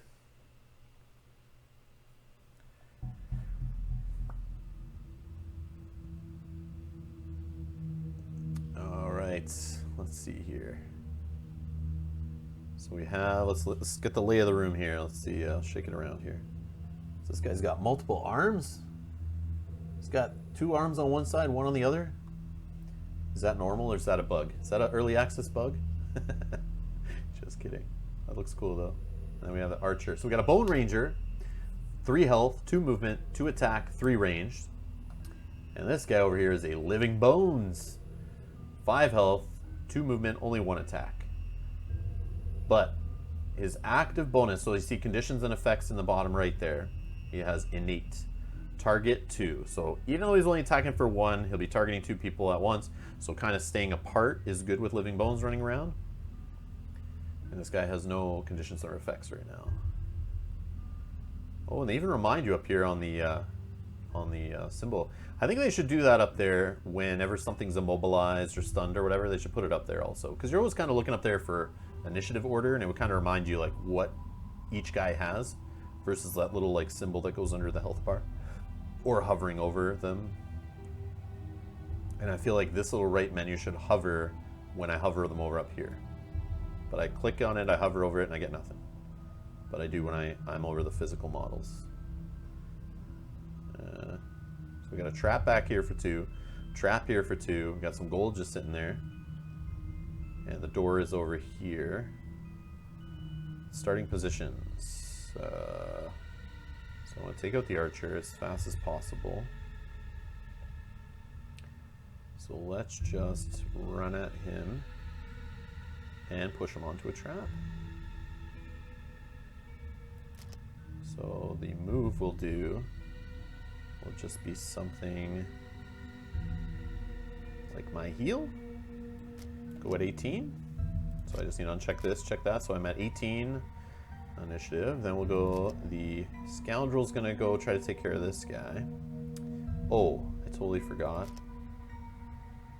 I guess he's gonna move that way anyway, so that's fine. That's enough movement. I'll actually put him here though. And then the scoundrel, same thing. It's like, I mean, I'll put it there, but let's do move to attack 2 on the top. We don't want to go 64, we'll go earlier. Actually, we can do the attack 2. Move to attack 2 is on the top. I need to remember that when I see the move, for some reason in my mind I then think I have my bottom card covered, and then I start looking for the top card to fill. But I need to think of the bottom. I could pull him close to me. Move to attack 2, and then I can move away, right? That's the key there. Onto that juicy, juicy gold. But I I have to do that early? Yeah, let's just use... Yeah, let's just use this for the move. So we'll go early. Alright, so it looks like Scoundrels first. So the Living Bones going first is actually going to just shield up and heal. Okay, sure. Not going to hurt me at all, but the shield's going to suck because I'm about to attack him. But I'm actually going to hit him first with the Scoundrel, so that's fine. So we won't have the shield yet. Then the Bone Ranger is going to be a jerk face and attack 1, and then attack 1 again, both at range 3. So just 2 attacks, that's 2 card flips. So, let's go Scoundrel, move 2, and we're going to skip the rest of the... confirm the movement, skip the rest, attack, confirm target. Only got 1 damage off. And then just a regular move right to here. Get that juicy gold. Alright. So then he shields up, heals himself. Does some funny dances, which is cool. So my attacking him was pointless. I know. But we are separated, which is good. Okay, so this guy is going to... I guess move first. That's what I said. Move here. Okay. Skip the rest of the movement. Then he's going to do this attack 3. Confirm the target. And we should be able to push him onto this trap is the idea. Oh, I see. I think I goofed it up before. There's no bug with the pushing. So I need to pick the full push. Because he's going to go 2. I want him over here. Yes, it was me. It was all me. I was being dumb with my pushes. Yeah, drop him.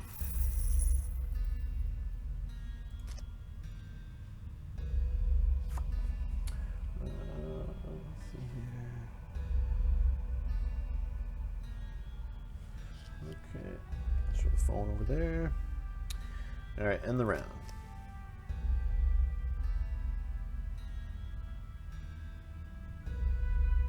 Is the brute. It's going to go after this guy, I think. Or does he go for the door?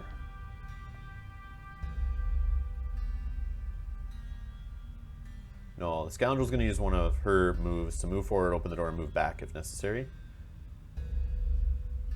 Yeah, what's this 2 for here? Okay, let's go 1, 2, 3.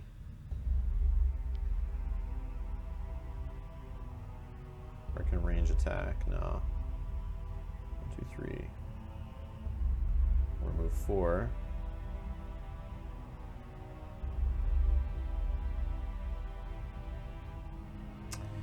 Guess I'll use the move 3 with jump. Then I'll attack him and disarm him. I don't know. Not the best, but she will.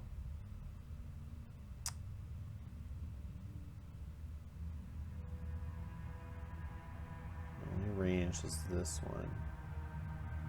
I have a feeling if I'm going to open the door now and let enemies in, I might need that. So let's do the move 5. And then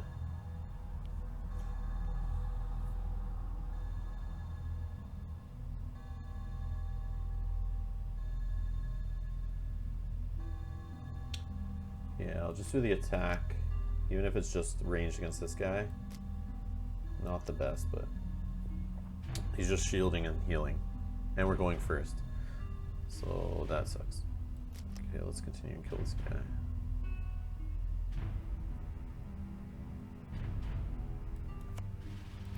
Yeah, let's just attack him. Whatever. Get some XP out of it. We'll move 5. Let's open the door. What do we got in here? Let's check out what filthy nasties are in here. Alright, we got a living corpse. This guy has 5 health, 1 movement, 3 attack. Remember them being kind of slow. And his current turn, he flipped an attack 5, push 1, and he suffers 1 damage to himself. So he's not really going to be hurting anybody because nobody will be near him. But I could have just moved into the new room. That's what I should have done. Instead of attacking that skeleton previously, I should have moved in first and then done my ranged attacks in here. Yeah, I'm going to go in and chill. Let's see what this guy's doing. Oh yeah, he's just another living bone, so he's just chilling and healing. So yeah, that's pretty safe in here. Actually, let me just... Can I move in? So door's behind them here. There's a trap here. And is there... How do I spin around here? Nothing's over here. So that side of the room is empty, pretty much. Okay, so we're just gonna go... And we'll finish up on the treasure. Skip the rest of the movement. End the scoundrel's turn. And brew. So I was thinking of jumping and discarding this, or disarming this guy. But... Oh, there's a guy up here too. Bone Ranger Elite. 5 health, 2 movement, 3 attack, 3 range. And right now he's going to be attacking 2 at 3 range. 1, 2, 3. Okay, I'm definitely not in range there. I don't want to get in range, so... Let's just deal with this guy.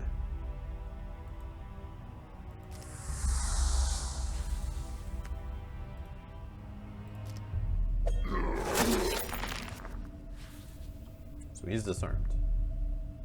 And the brute's turn.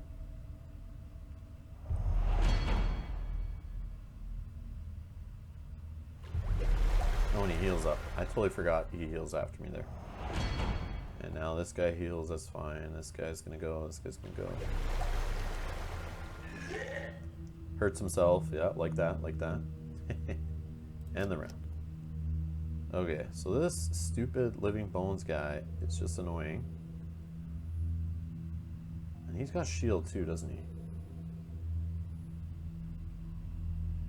No, I don't think so. Do they normally have shield, or they just flip a lot of shield on their cards in the main game? I don't know.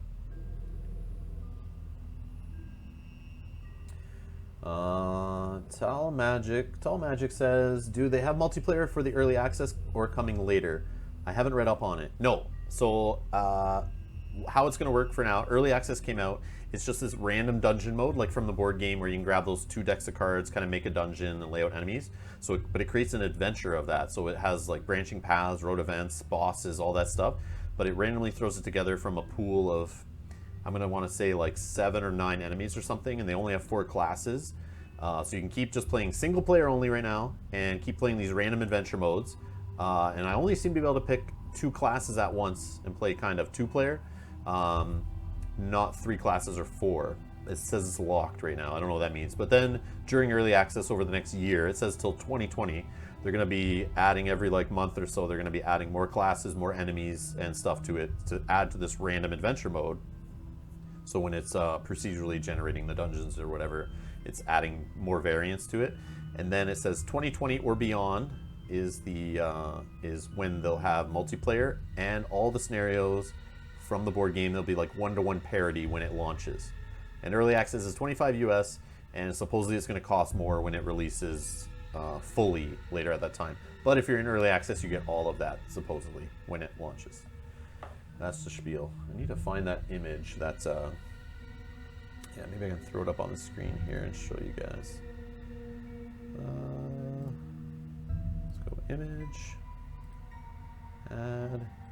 Let's go GH plan, we'll call it. Add new source. Browse. Yeah, I knew this would be asked. That's why I grabbed this image. I just forgot to set it up.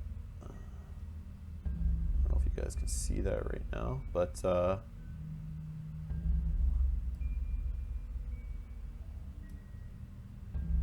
if I can pull that in. Yeah, so there you go. Let's see. So you should be able to see that there. So let me just bring it up on screen so I can see it.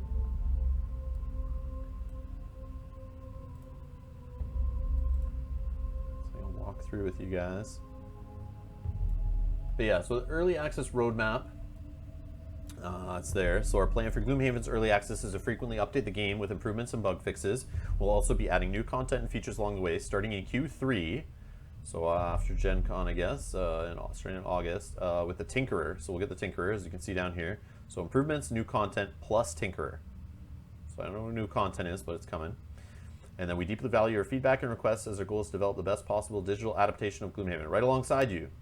This is why the roadmap only highlights a portion of the content we'll be creating together. So obviously there's lots more than what's listed here.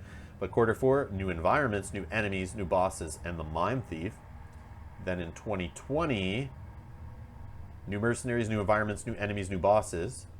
And then next. So whatever that means. So obviously they're not dedicated to a single date to say when the full launch is, the campaign, and the multiplayer co-op mode is. But it's sometime in 2020 or beyond. So I don't know what that means, but yeah, that's what you get. So I hope that is helpful. I just gotta get that off the screen. All right, there you go. Yeah, no problem, no problem. That's what I'm here for. Show off the game, try to get people interested in it. You know, hopefully it's a big deal. And yeah, then people who don't live near each other can all get I know you can do it on Tabletop Simulator and get together and play Gloomhaven, but I mean, to have an official version like this, where everything's taken care of all the movement, AI, decks, and everything, shuffling, all that stuff, is taken care of by the game, and then all the special effects and all that on top of that is pretty awesome. And Dead Squirrel 272 subscribe with Twitch Prime. Thank you so much. Much appreciated. Much appreciated. Thank you. All right. So let's go here with the next turn. Let's see here. Let's see. So Scoundrel's in here with a bunch of dudes. Slow moving living corpse.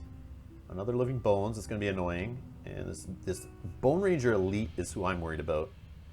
And then I got this living bones down here. So this guy needs to just die. He just needs to die. Okay. Attack 4, but that's a burn. I don't want to do that. I don't want to burn my ranged. I don't want to burn a 6 attack. I don't want to hit multiple targets with a 2 only. Attack 3 with Pierce is cool. Can I do an attack on the bottom also? No. You know what? I'm just going to leave this guy. I've had enough. So I'm going to definitely do the move 4, but I don't want to go at 87 initiative. So I can attack him before moving though. But if he keeps healing, I'm going to lose it. Yeah. Guess I'll just do a regular attack at 15 and get out of dodge so that I can go early enough. Let me uncheck this and recheck it. So 15 for the brute and the scoundrel. I can use my boots too if I need to get more into this room. And we'll see what these guys do, but I need to take care of some of those guys in there. So let's see.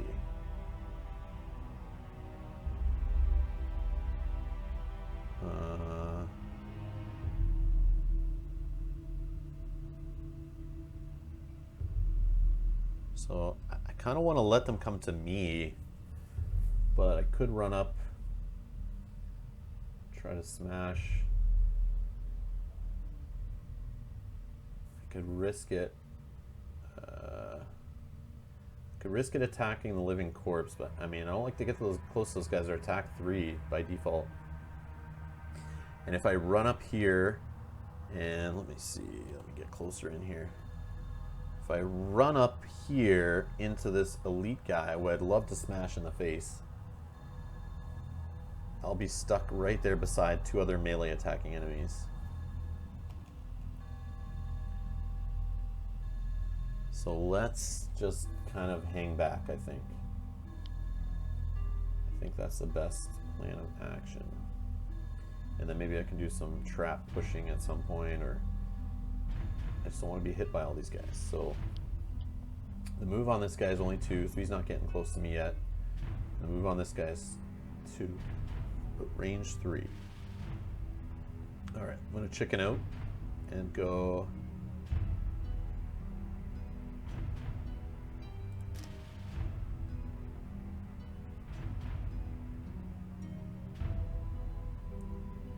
On your next 4 attacks, targeting enemies adjacent to none of their allies add +2 attack.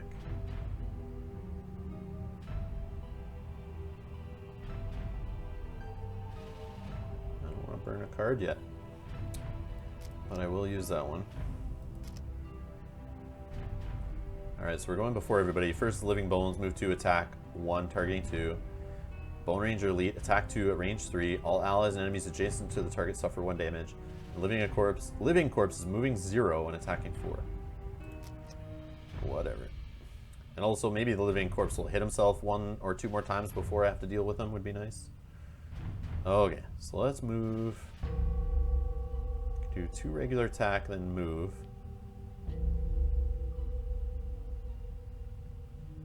Or loot 1, move 2. Yeah, let's do the regular attack. Confirm. Gets 3 off of them. We're going to move 4. We're actually going to come in here and hang out with the Scoundrel. Keep pushing forward. End the Brute's turn. Doesn't need to heal yet. I forgot about my boots, but whatever.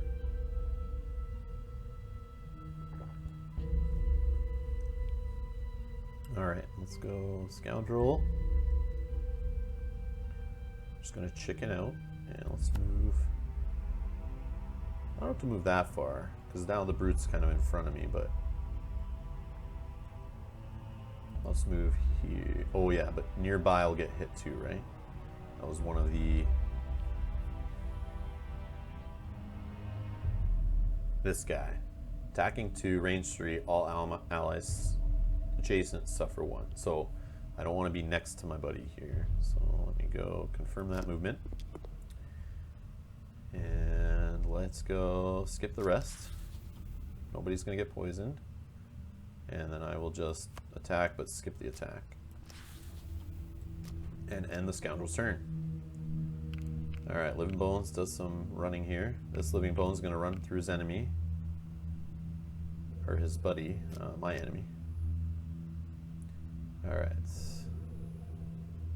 Okay, I need to take out some enemies here before I have to rest. I'll be short resting most likely. Which is fine, I haven't taken any damage. Haven't used any of my fun cards here. My little items or whatever. Okay, so let's see what's the most damage we can do here. Yeah, I don't want to go after this archer yet with this Living Corpse just chilling right there. They do that on purpose.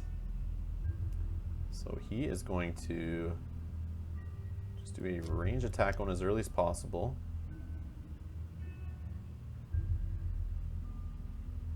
And then I will push the other guy onto a trap. That's the plan. Assuming he's standing here, I can push him back onto this trap here. Or this trap here behind me, right here, that maybe I can push this guy onto if he's like up against me or something. Over to the Scoundrels cards. Let's go with...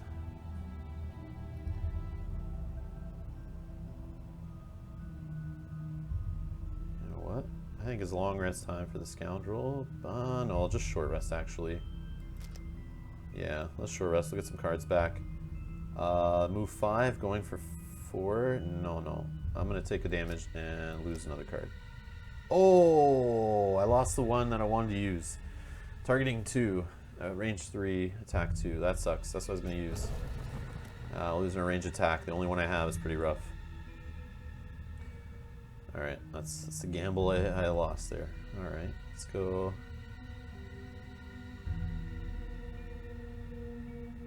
And go later and kind of clean up some stuff. So let's use one of these later cards for sure.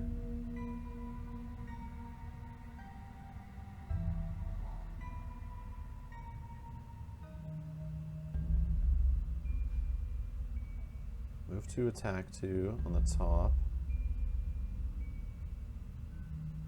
Yeah, compare that with something. Oh, the pull. But only range 3. 1, 2. No, I can't do this.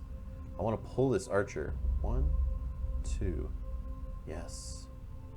Yes. Let's do that. How can we do that? I can't move and pull because pull is on the bottom. And the move 2 and attack doesn't get me close enough. Shouldn't have moved so far away. Okay. But we'll keep that pull in mind.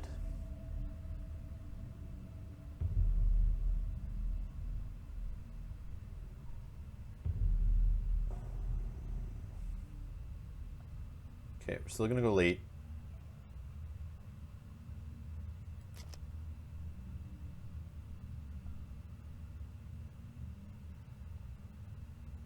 I like this card, but I want to do this move 5 instead. So I'll go 60. Alright, that took a while. Alright, Bronze Ranger Elite going first. Healing itself. Or healing 1, targeting 2 things. So it's going to heal that living corpse. Another reason why it's super annoying. Then it's going to attack 2, targeting 2 at range 3. Living corpse will move 1, finally doing some movement, but attacking 3. So I don't want to be close to him. And the Living Bones is going to move 2, attack 1, target 1 enemy with all attacks. So it gets to attack twice on 1 person with 1 damage each, but that's 2 card flips. So let's finish some people off here.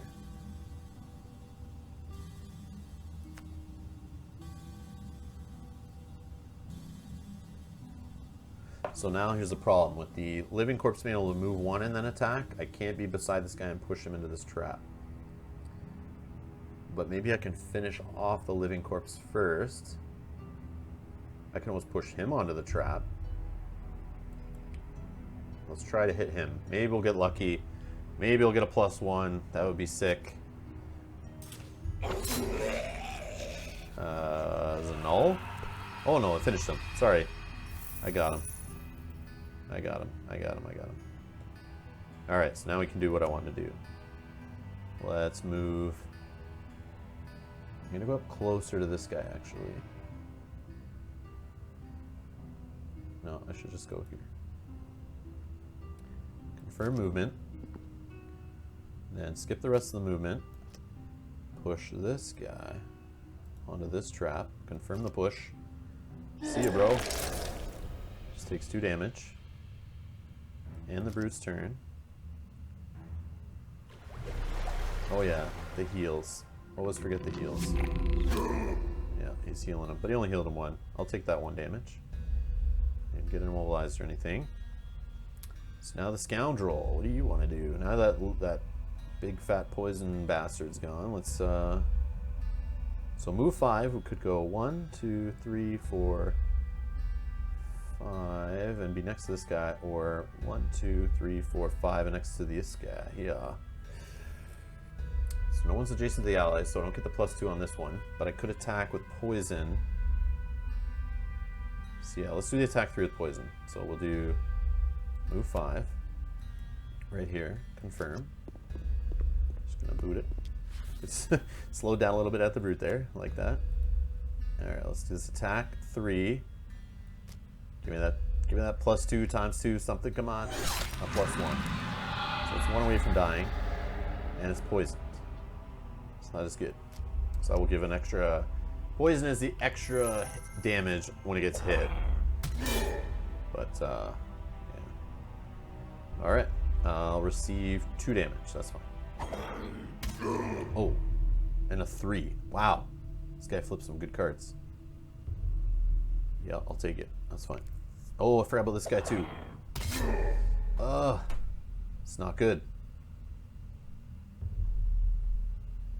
Crap. Yeah, that's fine. Oh, 4 damage will kill me. That's a burn card.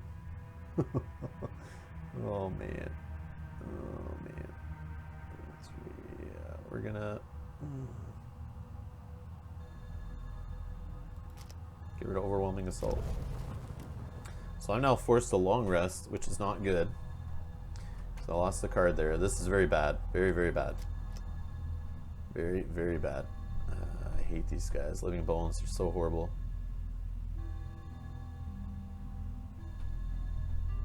I'm going to use my minor healing potion. Can I use that now? Oh, I can short rest also, sorry. Short rest is a thing. So let's go with that.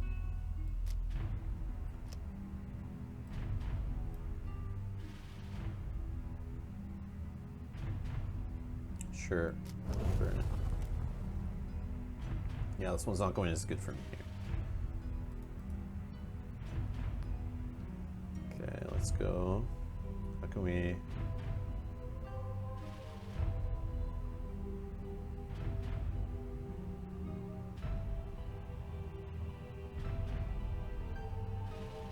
So going at 10 is something I need to happen. Could disarm. I'm going to attack on the bottom. No, but... can run away. Oh, but...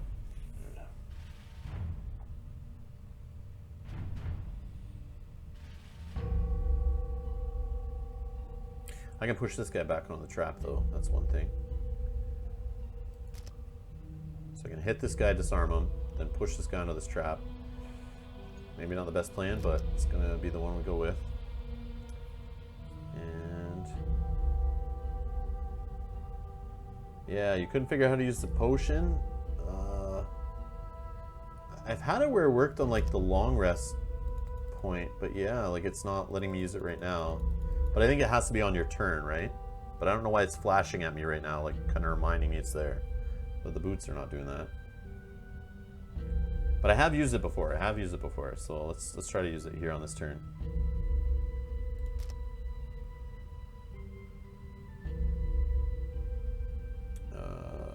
Okay, so this guy in the corner, I get +2 attack because he's not adjacent to any of his allies. He'll die for sure.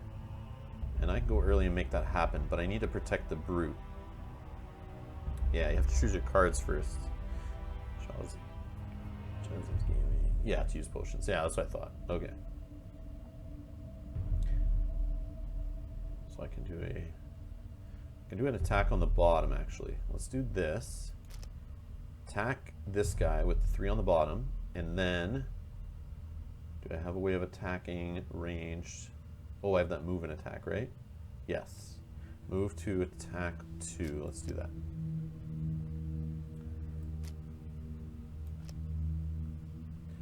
Alright, so Living Bones are going to move 2, attack 1, targeting 2. So whoever's getting hit is just getting hit once with 2 attacks. And then they go after both of us. And then the Bone Ranger Elite's going to attack 2 at range 3. And any adjacent allies to the target suffer 1. Alright, so let's do the plan here. Let's attack this guy. Confirm, we'll disarm you.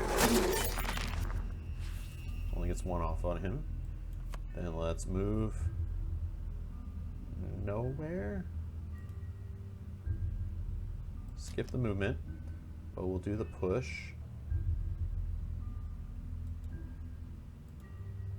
Confirm it, back into that trap. That will kill him.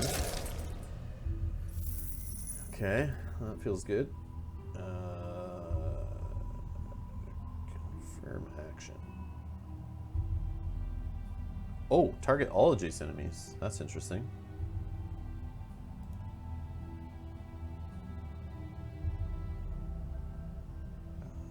What's he doing again?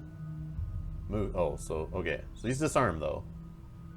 But I can put his gold on this spot where there's already gold. If he dies there. So let's then put him adjacent to the scoundrel. That seems fine. Oh yeah, brute, potion. Yeah, see, so you select it on your turn. Anytime on your turn, you select it, highlights you, and then you confirm the action.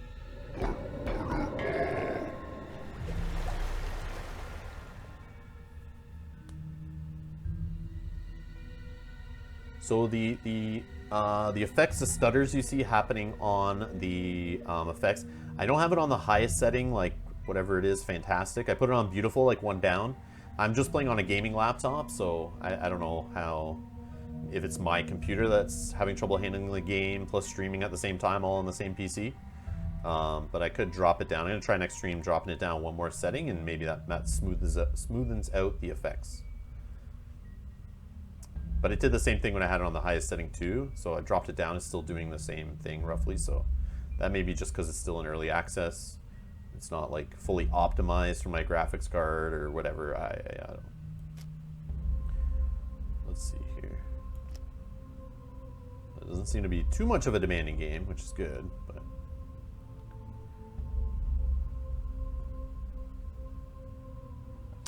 so yeah, it's a bit frame ratey.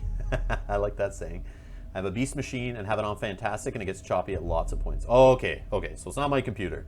I don't think. Man, all good. Was just curious. It's day one of early. Yeah, it's day one. True. Man, how do they not have this perfectly refined today? Come on. Yeah, I think it's fantastic as a top one. All right, let's go. So we are attacking. I don't need to move after this guy anymore. So let's just do the attack 3 on this dude. Confirm. With 1 XP in there. Ah, it doesn't kill him still. That's annoying. And then we will move to and go.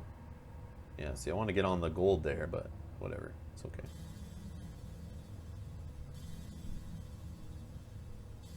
I'll just move here. And skip the rest of my movement. Attack 2 on this guy. Confirm. Please kill him. Yes. Elite Archer is sleeping with the fishes. Alright.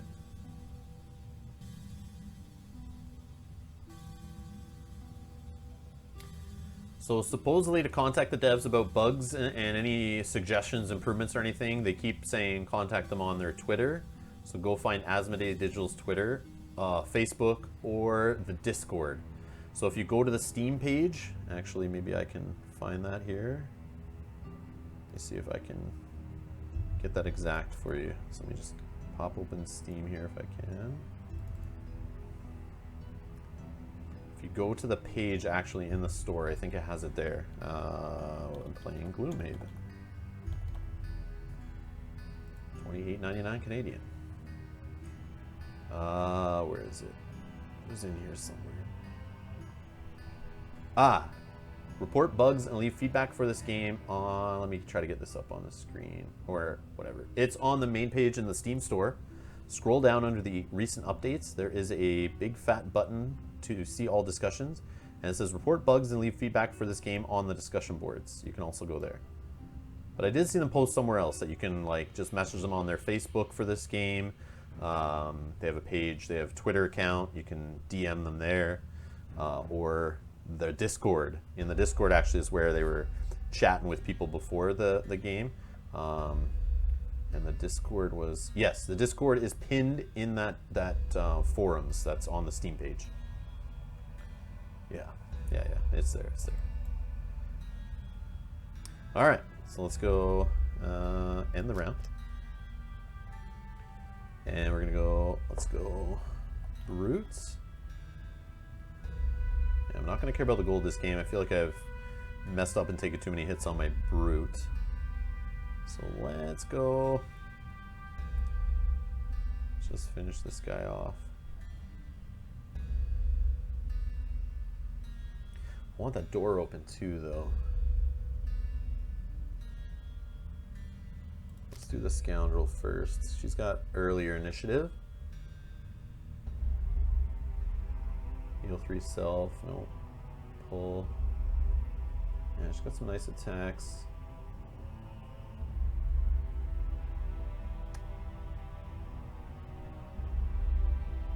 So I'm gonna do her move 6 actually to get the door open. And then I will move back most likely, but we'll see. And then I will throw an attack. Just 3, whatever. And this guy is going to need to move forward. We'll do his move 4, but he will first Actually, I'll do his spare dagger, so he's got some range, and a move 4. So maybe I can be aggressive and move ahead. Like, I don't care about this guy being at 1 damage. He is annoying. But I can worry about him if he flips some card that's going to attack me and really be annoying. If he's just going to stand there with shield and heal, I'll just keep moving, most likely. Maybe I'll kill him. I will see. Alright.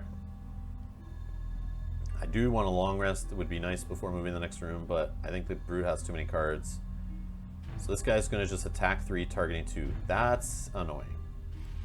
So that means if there's living bones in the next room, that's what they're going to do also. But that means they don't move. So I don't want my Scoundrel to get hit by that attack 3. So let's just attack before moving. Confirm targets. So it's not a mission number. This actually is a random generated scenario that's part of a larger campaign adventure. This is like the random dungeon mode from the board game where you pick like those 2 decks and you pick the map and then where the enemies are or whatever. It's just like that, but it actually has its own little story to it and a boss and branching paths, road events and all that stuff. But it's just this adventure mode we get to play in early access while they add stuff to the game. And eventually next year sometime, most likely, they will come out with the full scenario book, the multiplayer, all the enemies, classes, everything like that. They're going to add to the game, and when it releases in full version, it will have everything the board game has, so you can play through the same campaign that's in the board game, plus this adventure mode on the side if you just want to play random little scenarios and stuff. All right, let's go. The move 6, yes, that's what we're doing. So we're going to open the door, see what fun lies ahead. What the heck is this guy? Living Corpse Elite. Look, he's got a cape. He's got a cape. He's got arrows through him. Let's swing it around here and see this cool. An axe in his head. That's awesome. That's awesome. All right, we got another enemy here, the Living Spirit. We haven't seen one of those yet. Its current turn is attacking 2, range 1, targeting 2. It has flying and shield 1. Just built into it up here. And this guy's going to move 1, attack 3, so don't want to get close to him. There's a treasure chest in this room. 2 traps, damage 2 traps. And it looks like that's it here. So I could continue on and get that chest. Seems safe. No, it does not. Okay, so I will just let them funnel to me. I'm actually going to step back here and get this. That was the original plan. Confirm. Skip the rest of my movement. And on some gold. Feels good. Maybe I can long rest with this guy soon. Okay, so the Brute. Now he's got that ranged business that I was planning. This is what I was hoping would happen. Scoundrel gets the door open. The Brute can then run up and do some shooting. So it has to be range 3. So I can be like here. Not here, of course. There's no tutorial, but there's like a compendium full of, I can show you it after if you're still here, but it basically shows all the rules are broken down just in text. Everything's all in text. But then they do even hint that while they develop a tutorial mode, go online, you can read the regular rule book or online help for the FAQ and all that stuff for the regular game, and that should all be helpful here to understand concepts of what is not in the little, online book that's in this version. But they are gonna come out with a full tutorial, that's for sure. Okay, so this guy's gonna move 4. I don't know how far I want to go. He's just attacking 3. So the Living Bones is not moving, just attacking. So just don't be next to him and I'm fine. This guy is range 1, and then he will be attacking 2, targeting 2. But he's not moving. So as long as I don't get too close, so I can stay out of his way. And then we know the Living Corpse just moving 1, attacking 3 isn't doing jack to me. So I'm gonna go there. Confirm movement. He's gonna walk up like a boss. Skip the rest of the movement. And then I'm gonna do my ranged attack on this guy. If I can finish this guy off, that'd be amazing. Let me check, do I have the null card? It's in there. What have I flipped so far? I flipped 2 +1s, 2 -1s, and a -2. So I still have like 3 times 2s are still hiding in the deck because I have 2 blessed. Since I'm playing on normal difficulty, they give you 2 blessed cards thrown in your deck, which obviously playing this scenario so far I haven't flipped them because they would leave the deck. so that's crazy. I've hit the null a few times, I guess. Or I guess the regular times too, and then it shuffled my deck back, but haven't got those blessed cards out. Alright, so let's shoot this guy here. -1, then with the shield, he's still alive. That sucks. He shouldn't be able to get me if I've done it right. So this guy's gonna do his move, sit on the treasure, and that's it for the round. Alright. So the traps in here could be useful with the push from the brute. How do I want to do this? Warding strength. Do I flip that on now? I feel like I should. I don't, like, I want to let them come to me, but this guy has range, the living spirit, so he's not going to really need to go adjacent to me. Could short rest, try to get my ranged back. But then I have to burn a card. Let's see, what can we do here? Oh, I can do this thing. Move 4. 1, 2, 3, 4. No. Oh, but I can do the boots on it. Yeah, let's do that. Let's do that. Let's have some fun.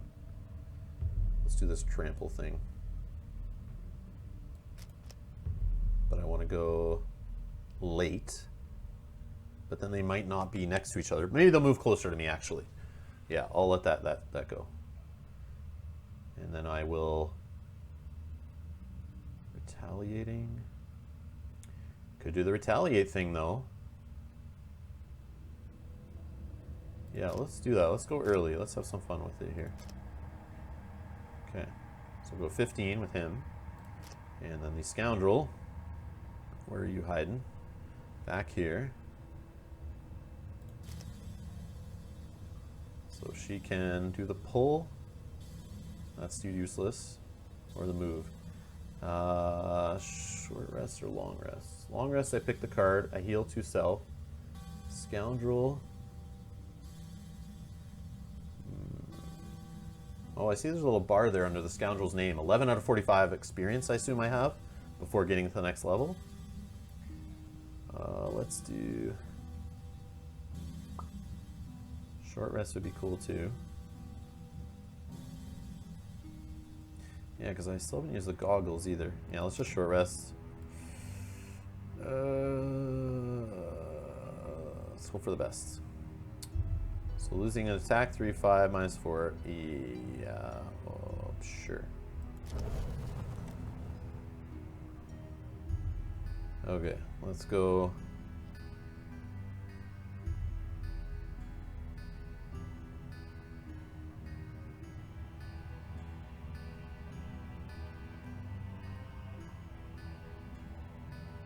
I want her to go after the brute to see what's left.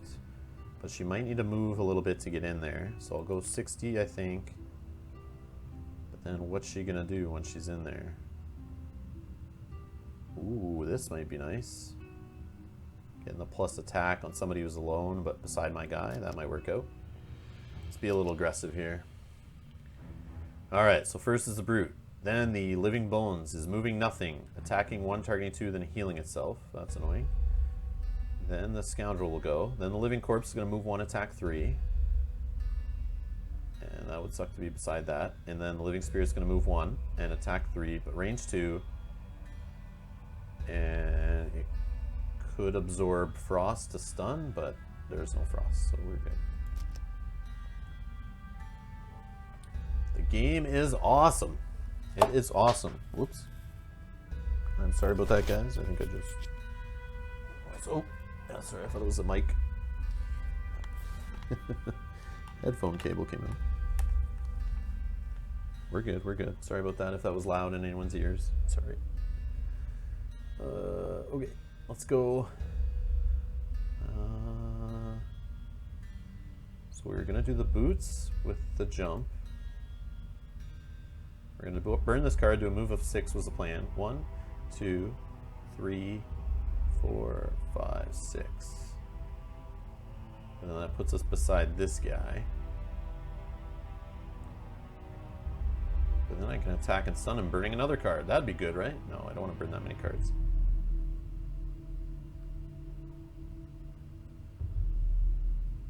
Yeah, why did I pick this other card? Just to go early, right? But I might have selected the wrong card. Yeah, but maybe using that. Yeah, let's just burn 2 cards. Let's go crazy. Because I want to stun this big dude here. So let's go. So normally I wouldn't do this. Burning 2 cards on one turn. I don't think I've ever done that playing Gloomhaven, but I want to use my boots. So it gives me some extra movement. How do I... So I think I set a waypoint here. Yeah, let's go like this.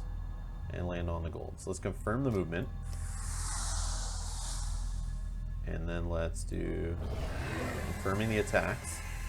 So I got rid of the living spirit, which was awesome. Drop some gold. And this guy took a couple damage. Then I'm actually going to burn this card on him. Attack 4, stun with 2 XP. Sure. It's all about that stun. I just don't want to get hit by his attack. And yeah, he doesn't even take any damage off the attack 4. That was horrible. So I don't like burning cards in this game for their effects, because you could just whiff on it. And you get some treasure at the end of the turn. Or some gold, sorry. I need to get this guy off the treasure chest, though. I need the treasure chest. Okay, so... now we can do... oh! Hold on. So can we get close? If we can get close to this guy, we can backstab the living corpse. Attack 2... +2 attack, sorry, and gain XP when the target is adjacent to any of your allies. Yes, check that box. Attack +2 and gain XP when the target is adjacent to none of your allies. Or none of its allies, which is check on that. So can I get there with 5 movement? 1, 2, 3, 4, 5. Not even close. Close, but... let's 6.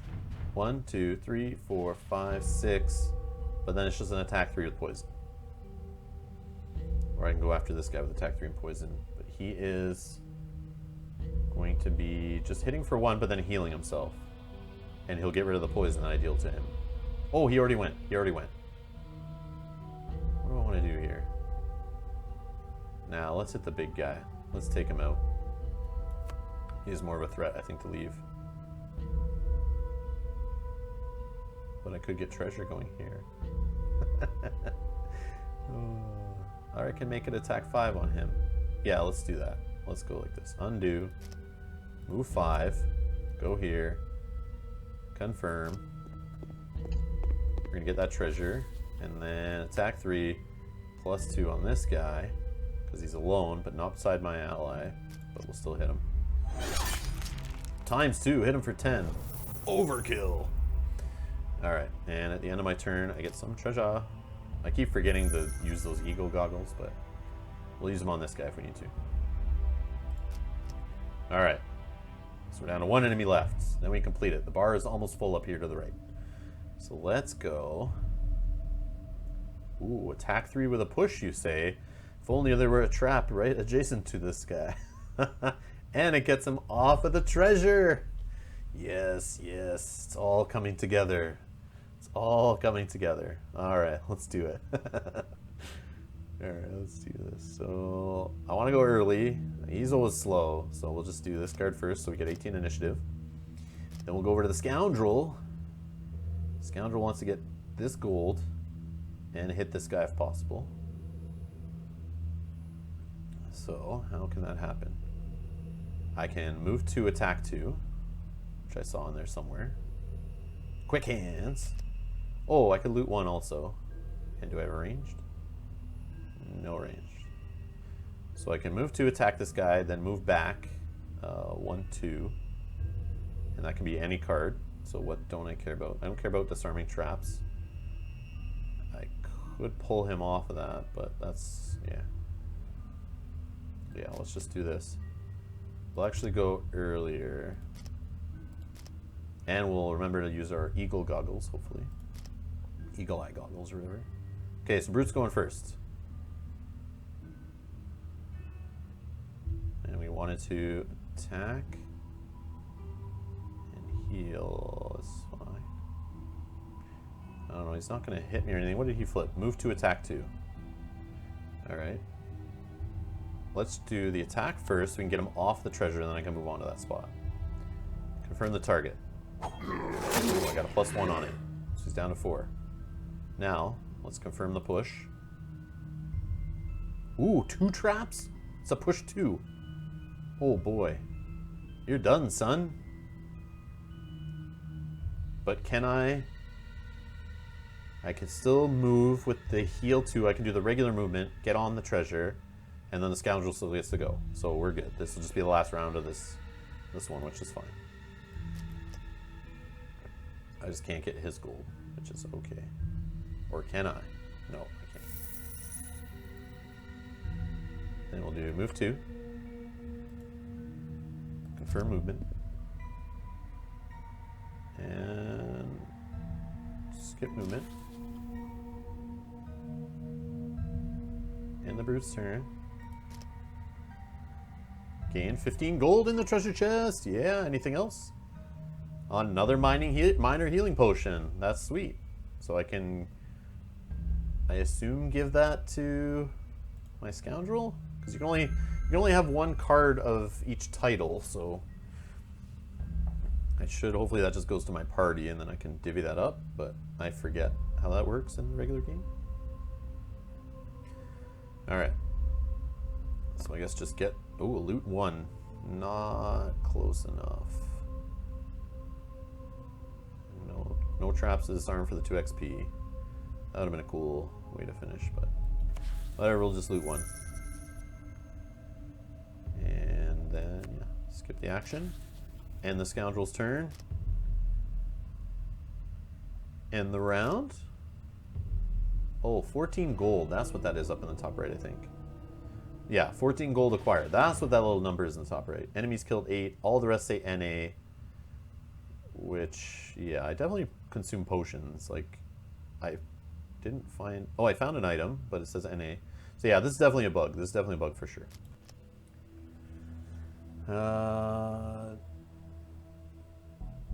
Chazium's Gaming, if I'm saying that right, says, something I've noticed is that a little gold goes a very long way in this game.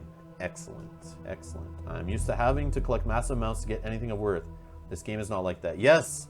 I hated that in the board game, was you get so much gold, or you'd miss gold, and then you feel like you're too short to get anything good going, and you have this like deck of items like this, and you can only use like very few cards in it.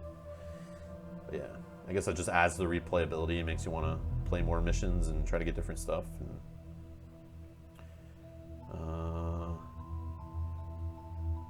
yeah, it's not completed or it's either bugged. Yeah, the scoreboard, definitely think that.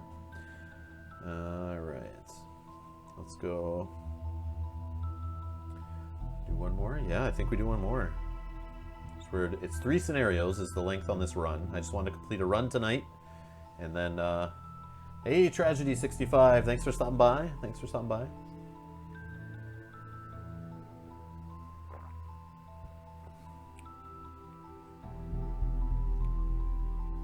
Yeah, blesses are nice to have in the board game, I agree. Yeah, I donated to the tree a lot in our run through the board game. Ah, the gold it shows... Also, the gold it shows on the board doesn't include gold chests you pick up. Oh yeah, that's true, because I got 15 gold on that. So I guess after I do this 3 scenarios, I'll get 20 gold and 21 XP also. And then this... I don't know what this means here. The Resonant Crystal... to Boots of Dashing 1 and Remote Spider 1. I don't know what that means. Do I get that after I'm done this stretch? Or did I miss those in the adventures already, or the scenarios?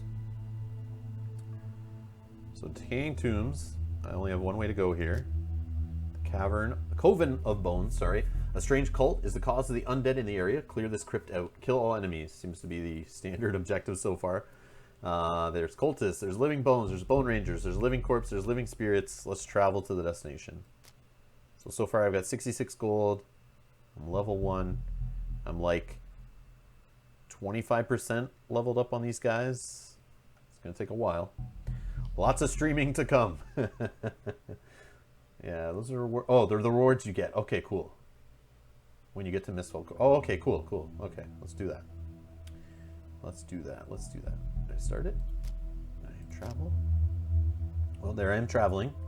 Is anything bad gonna happen to me? Nope, I just get there, I guess. No road event. Did you play the board game, Rob? Yes, we've played through the whole story. Go check out Rob's Gaming Table on YouTube.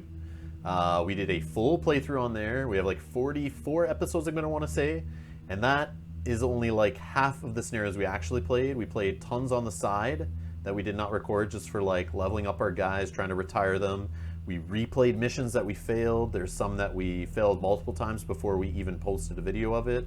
So yeah, lots of Gloomhaven. I've played probably, I'm gonna want to say like around 75 separate sit downs and playing through separate scenarios. Some of them repeats, like I said, but yeah, we beat the main campaign. I have Forgotten Circles unopened still, and I have the solo scenarios, which is unopened also. So I definitely want to do more YouTube content of that.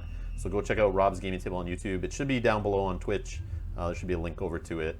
And if you're on the YouTube channel watching, subscribe. And there'll be more. We're going to do more board game plays, and I'll be doing more of this also. So, favorite class, 3 spears. That's all I'll say. No spoiling anything else. There's people here who haven't played the board game too much or don't know all of the classes. I still haven't opened, I think 3 classes maybe. We still haven't opened too. That's another thing. So there's still lots more I want to go back and play in the regular board game, including we had some comments on some of the videos where people wanted us to go back and play some scenarios that they wanted to see how we approached it. So I might do that as kind of a warm-up. We'll go do some of those scenarios we missed. Some of like the side scenarios and stuff. Ooh, you haven't unlocked the 3 spears. Yes, the Sun class was my favorite until I got the 3 spears. Road XLX says, man, I hate spears. Yeah, that's I find my wife loves certain, she played with us, and she loves certain classes that I don't even want to touch. Like, I see them and I'm like, no thanks. And my buddy played, let's call it the 2 Mini, and he had fun with it, but I wouldn't want to touch that one with a 10-foot pole. It's not my jam. But in the digital version of the game, I actually might want to play that one. Because it'd be cool how, yeah, it's just... yeah, it would just be cool how it would kind of handle those the extra mini basically is, yeah, that's what I say. Wait, so you unlock classes on the board game as well? They're like packaged? Yeah, they're wrapped in little cardboard containers, and even the cards for them. So this whole deck of cards here I have on the left. You actually have, it comes in like little plastic wrapped see-through containers that are inside of a cardboard box with the symbol of the class on it. So see this little symbol for the Brute that's like 3 horns, and then the Scoundrel's the 3 little daggers. That is what's on the box. So I wish I had it close to me here. But yeah, you can, you just see that on it, and even the minis in like a little box. So when you open it up, you get the pack of cards, and it tells you like what level each card is, and you just take those out. Try not to look at the rest, but that's how you pick all your stuff. And it even comes with like a little paper sheet and your character card with the story on the back, kind of the background of the class and stuff. It's really awesome.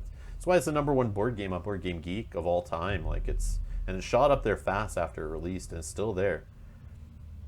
So yeah, makes me feel inadequate. I'm more into Scoundrel and Music Note. Oh, okay. Scoundrel, yeah, I can see that. Yeah, I still want to go back. We skipped like the Tinkerer. Nobody touched them out of any of our players we played with. There's some starting classes we didn't even touch, I think. I think maybe just the Tinkerer. But yeah, there's like I want to go back and try some of these classes even from the starter ones and unlock some of the ones we haven't seen. And I want to try some of the ones like my wife played or my buddy played that I haven't played. Even my daughter tried a little bit with a class. And yeah, I definitely want to try some of those. So there's, like the replayability in that game is nuts. Like yeah, the game's over $100, but it's like, man, we've definitely put, I don't know, over 100 hours into it. Probably approaching 200 hours into that board game, I would think. Because each sit down, you're setting up, playing, teaching, retrying missions, going through the town, playing road events, figuring out your inventory, even just sitting in between scenarios. You're like spending half hour going through doing your bookkeeping, right? And reading the story stuff. So yeah, probably 200 hours I would say we spent on that game. So yeah, it's definitely, if you don't have it, go get Gloomhaven, the board game. It's awesome. And yeah, it's so good. And you can even play it, just play a 2-player. And if you have a friend or a family member or something that doesn't want to be so dedicated with you, the rules for jumping in and out of the scenario is amazing. So like my wife and I knew we were playing 2-player through the whole thing, no matter what. But we have a buddy that lives like an hour away, and we knew he would only come over on certain weekends. So he would come over and literally spend like a night or two in a row here, and we'd play like 18 hours over the weekend, where he would just hammer through quest after quest with us, and we'd take breaks, come back and play again. But he was able to jump in with his class, jump out, retire guys, come back again next, like 2 weekends later, and he'd jump in after me and my wife were playing games during the weeknights. It's awesome for that. So, and it scales, the difficulty scales when you go from like 2 players to 4 players, and when you're at different levels. So obviously my buddy would drop in level, he wouldn't be as high as us, but it will scale down the difficulty of each scenario based on the levels of all the characters, and you can all be at different points in like your life goals or whatever they're called. I tuned in 5 minutes ago and haven't seen any gameplay. Try that next time. Yeah, sorry about that. I'm sorry, I'm going on such a tangent here. I love the board game, so I'm hyping it up. All right, anyways, back to it. Thank you. Thank you, Sickening Truth, for giving me the sickening truth. All right, let's go here. It is true. I can't do 2 things at once. I'm very bad at that. So that's something I got to get better at, streaming and chatting with the chat and playing at the same time. That is a fault of being a newbie streamer here, but let's go with it. Okay, so in the room here, I have the Bone Ranger, a Living Bones, and this Cultist now. So the Cultist we know can spawn dudes. I'm assuming that still happens in this game. So I don't want to be dealing with a whole room of Living Bones. So let's, before this guy summons more guys, let's deal with him. I want to actually move the Brute up here, so he can just move like 1 and get this guy. And I might be able to actually push him onto a trap. Would be sweet after hitting him. And then, so let's try that. Let's make that his thing. And let's go. So I can move and push, and then range attack him. I think that's what I'm going to do. Or, does he have the attack and push? Yes, he does. Okay, so definitely doing that, but that might not be the initiative I want to go with. I should go early. I'm not sure what his speed is, but let's go with 10. Let's just start this off strong, hopefully. Of course, I'll whip my null card out. And the Scoundrel, I want her to get up close to this guy. So she's going to start here, and then maybe move right here. And can I do some kind of multi-attack with her? No. She can range attack 2 people. Okay, move attack 2. I want to take out that archer, would be nice. And then I could just attack 3 on the bottom, right? So let's do that at 23. So 10 and 23, I feel good about that. Let's see what happens though. Okay, perfect, they're going after us. Awesome, 44, 63, and 81. So the Bone Ranger is going to move 1, attack 3 at range 3. The Cultist will summon Living Bones and suffer 2 damage. So if I don't kill it, I should be able to get 2 damage on it from pushing into the trap, so it should kill it. But I may have another Living Bones on the map, and then of course Living Bones will go after that. But I think when the summons on the turn it's summoned, doesn't activate, I'm pretty sure. Alright, so let's go here. Let's see. So he was going to just, I guess, move. So we'll get here. We'll just move 1 space, confirm movement. We'll skip the rest of our movement. Then we'll attack 3, this guy here. Confirm. Oh, +1. He's dead. Don't even need to push him into the trap. And that just ends his turn. Cool beans. Alright, now let's do the Scoundrel business here. Let's get aggressive. We'll go move up here. 2, confirm. And the attack. So let's see what they're doing each here. So the Bone Ranger, the guy in the back here, he is going to move 1, attack 3, range 2. So he's going to move only 1. So he won't be able to get out of disadvantage unless, I don't know if he can move on the door space. I don't think so. I don't think so, right?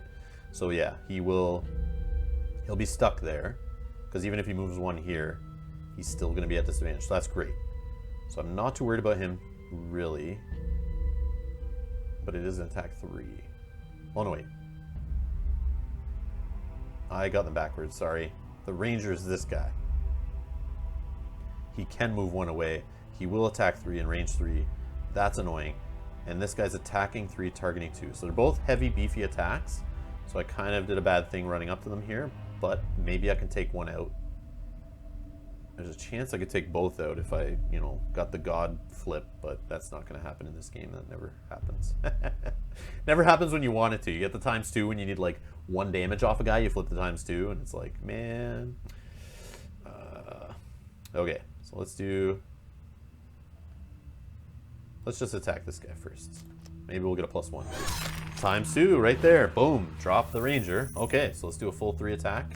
That makes it easy to choose. Confirm targets. 3 attack. ×2. So we got our blessed card in there. At least one of them. Let's see. I don't know. Yeah, I think they were both ×2s. Or maybe one was a +2. No, the +2 is still there. So yeah, both ×2s on the top of the deck. I didn't stack it, I swear. Alright, let's go. End the round. Okay, brutes. So we need to open the door. That's the thing. It's still early. That was the first turn of the game. I cleared a whole room. Wow. Okay. So let's just get the door open. So that's what the scoundrel's gonna do. She's gonna do some cool. Let's do one of our move. Yeah, let's do this. We'll go 10. We'll do some moving, and we'll do some throwing knives. If they're far away, we can attack, or we can fall back once the door opens and just grab some money there. Let's see here, this guy. Let's not hang back. Let's get up there. Let's stay close. Thanks to the chat for telling me. Yes, thank you. The living bones wouldn't go on the turn they're summoned. Thank you. And yeah, if gold does go further, maybe I shouldn't be as greedy. And have some of the screen cut off at the top. Yeah, I know, he's holding a bow. I'm so bad. I'm so bad, I know. Getting tired, long day. I actually, this game, so I'm in the Eastern time zone. The game launched, I got the email at 6:27 a.m. my time. It dropped in the UK around noon. So I woke up at 6:50, saw that there was an email there, went down to the computer, downloaded the game, and I started work at 9. So from 7:15ish to 9, almost 9, probably like 8:45. So an hour and a half for sure I played. 85 minutes it said on Steam. I played an adventure this morning as I was so excited I wanted to try it. And then I, at lunch break, streamed on Twitch here, a 45-minute stream just to test out the stream setup. And went through a whole work day, and then after work, I've been here playing all evening. So I apologize that I'm a little slow and a little off. But I appreciate you guys being here with me. All right, so let's do this. All right, let's go. Okay, so we want to get that door open. So that's what the scoundrel's doing. And then the brute is going to come up and have some fun. So let's move. Let's see, do we have a good move? We have the move 4. Let's just use it. And we'll go late. So if she opens the door and there's something near the door that wants to come into this room with us, I want the brute to go late so he can then run up with a move 4 and maybe do some smashy. But I like to pair his ranged attack with the move 4, so I literally can hit something 7 away from where I am. So worst case, if they're far into the room, I can move up to the door-ish and then shoot in. That's the plan. So we'll go with that. Continue. All right, so plan of open door. Let's start there. Open door. So let's see here. Let me move this around. Okay, so we have a living spirit just inside the door, 2 spaces away. 2 health, 2 movement, 2 attack, 2 range. And it has a move 2 and then curse all target enemies within range. It's a range of 2, so I will get cursed by this thing even if I'm like 4 spaces away. That sucks. The cultist elite, 7 health, movement 2, attack 2. It's going to summon a living bones and then suffer 2 damage. Just don't think I can stop that. Unless I hit it with this attack. What I'm going to do with the scoundrel, then somehow also hit it with the Brute's ranged attack. Is that even possible? 1, 2, 3, 4. The Brute can't get there though, because that guy's in the door. Yeah, I'm too far away. That range attack thing's not going to work out too well. So I'd have to get the Scoundrel out of the doorway. But I don't want to put her next to somebody I'm going to shoot, because she will be at disadvantage with the range attack. I could do just a regular 2 attack on somebody, Jason, but that's no fun. This guy has 2 with an armor. Yes, he has shield 1 and flying on the living spirit. This cultist back here is going to summon, but he's a regular cultist. He's 4. Only 1 attack, 2 movement. But he'll get 2 damage, so if I get at least 2 damage off him, he's dead. And this guy, if I can get 5 damage off, he's dead. And then the living corpse is just moving nothing but attack force. So don't go near him. I'm not worried about him.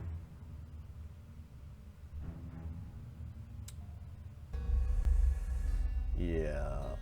Let's just move right here.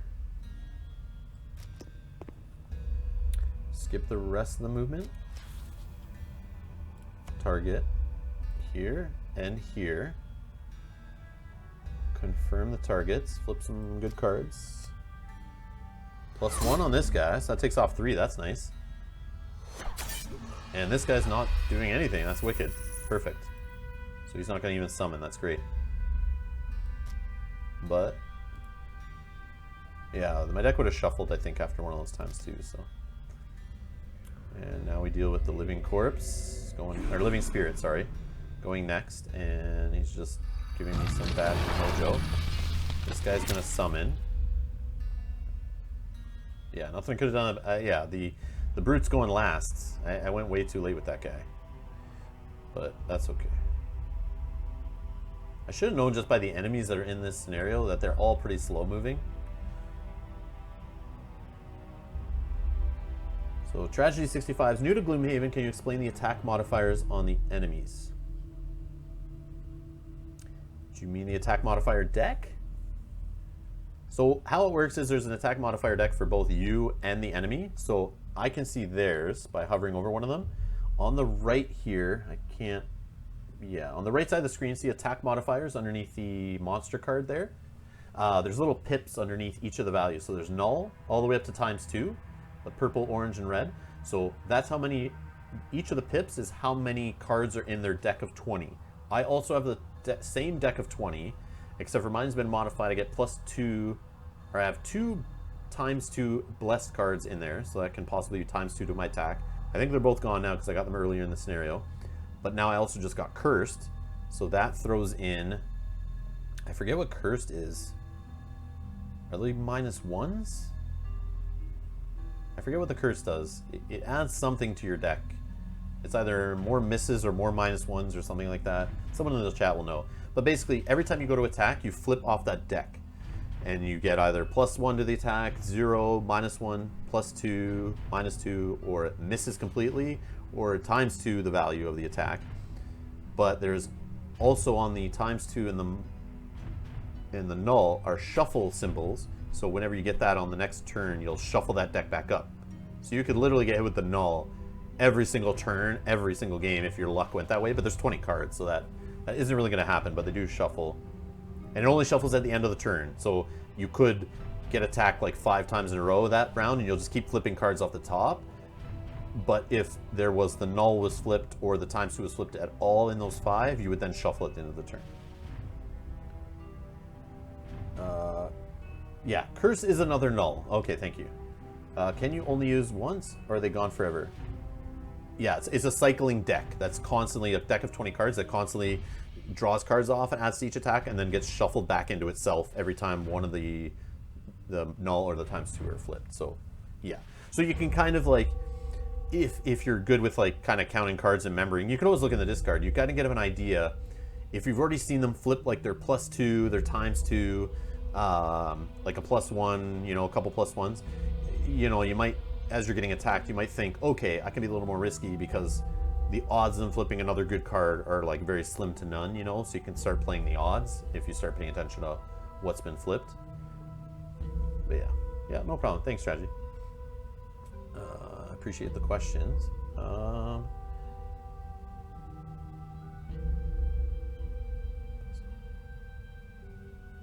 Sorry, just looking at another chat.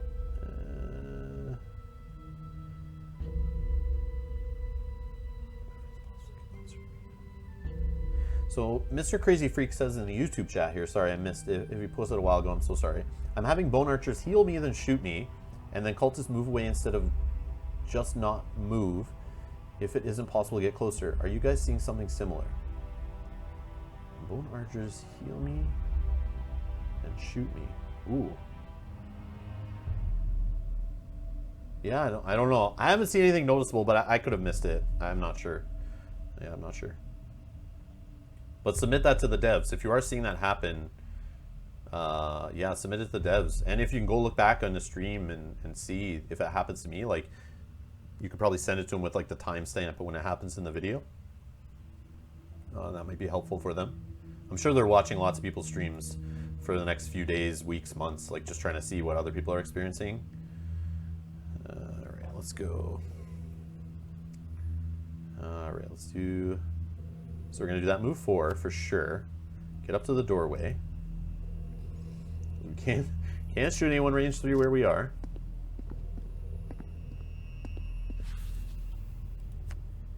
And attack 3. This guy I want to die. Could try to finish off the cultist. Or this living bones. Yeah, let's try to get rid of this guy. The living spirit. Got him. Forgot I had the boots too, right? I could have moved a little further into the room, but I could hit everyone I wanted to hit. I don't care about this guy in the back yet. Here, I'll post what he was saying in the other chat for you, Road XLX. Let's see. Yeah, here. I'll post it in the Twitch chat.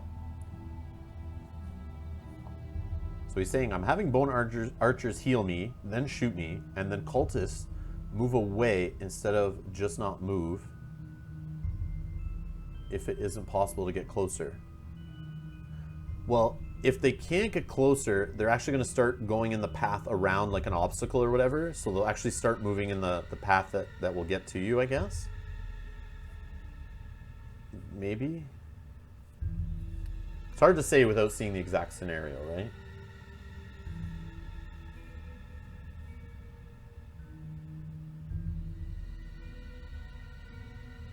But I'm not the best with monster movement at all. That's another thing that I still have trouble with in the board game. And yeah, it's something that's like I'm always improving on and trying to get down pat. But it's a complex little system.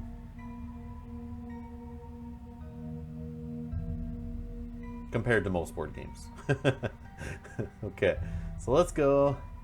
What do we want to do here?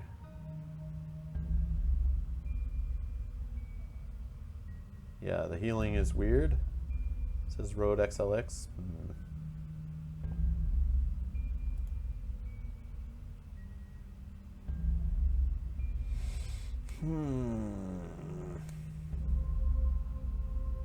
Okay, let's see what the scoundrel's gonna do first, actually. She usually goes before, can go before the brute.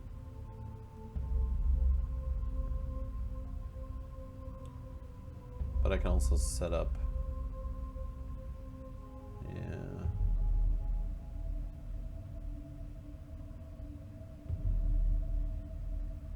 I'd like to do this 5 attack on this skeleton guy, would be nice. And I can poison him first. Yeah, let's do that. And then the brute. Leaping cleave. So I can jump for 3. 1, 2, 3. Get up here. And then I can... So we definitely want to do leaping cleave. I could just do a 2 regular attack with a 15.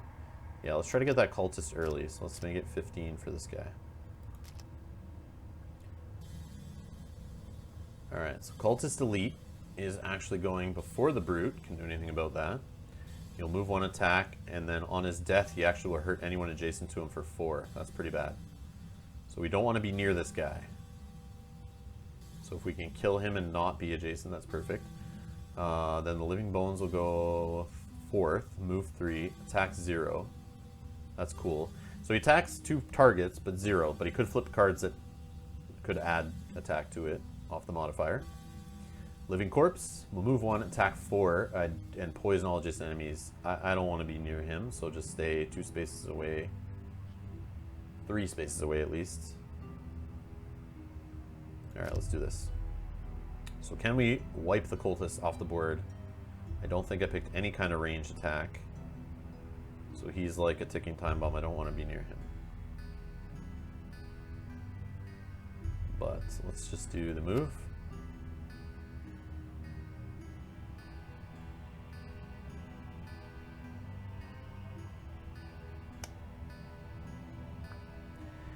Attack 4. I could lose a card though. And the brute's full health. He won't explode. Yeah, sorry. He's not going to die just in general, but in my mind, I want to hit him this turn no matter what. So in my mind, it's like a bomb blowing up after you hit him, right? Just like kind of attack as he's falling. So let's go Scoundrel here. Confirm. She will poison Buddy. Skip the rest of the movement. Confirm target on the poison. That should help with this attack.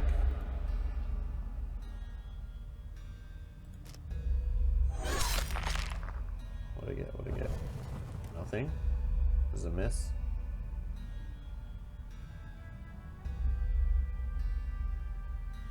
I don't know what happened there, but he's still at 5 health. I don't know what I flipped. Okay. Sure. Should have used my eagle goggles, I guess. Oh, he moves. Yeah, there you go. Look. He just did it. He moved away. Yeah, that was messed up. Yeah, Mr. Crazy Freak. Timestamp, timestamp. Yes, monster movement is rough to learn. Yeah, it's right there, right? He moved away, and his card is move 1, attack 1. Oh! Yes. Okay. So he couldn't have moved 1 this way. So he wants to get to a space adjacent to me or the scoundrel, like the brute or the scoundrel, and the closest path to that actually is all the way around the obstacles past that.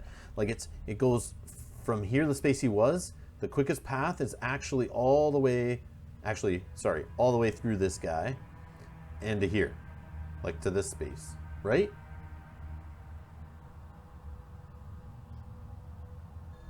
Because he couldn't move on the space with the enemy, but he wants to get to here to attack me, right? Yeah, it's because he's blocked. It's because he's blocked.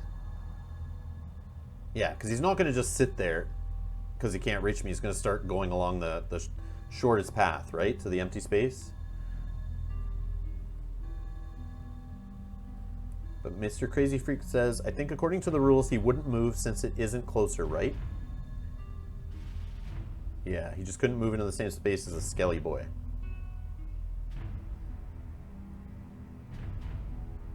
Yeah.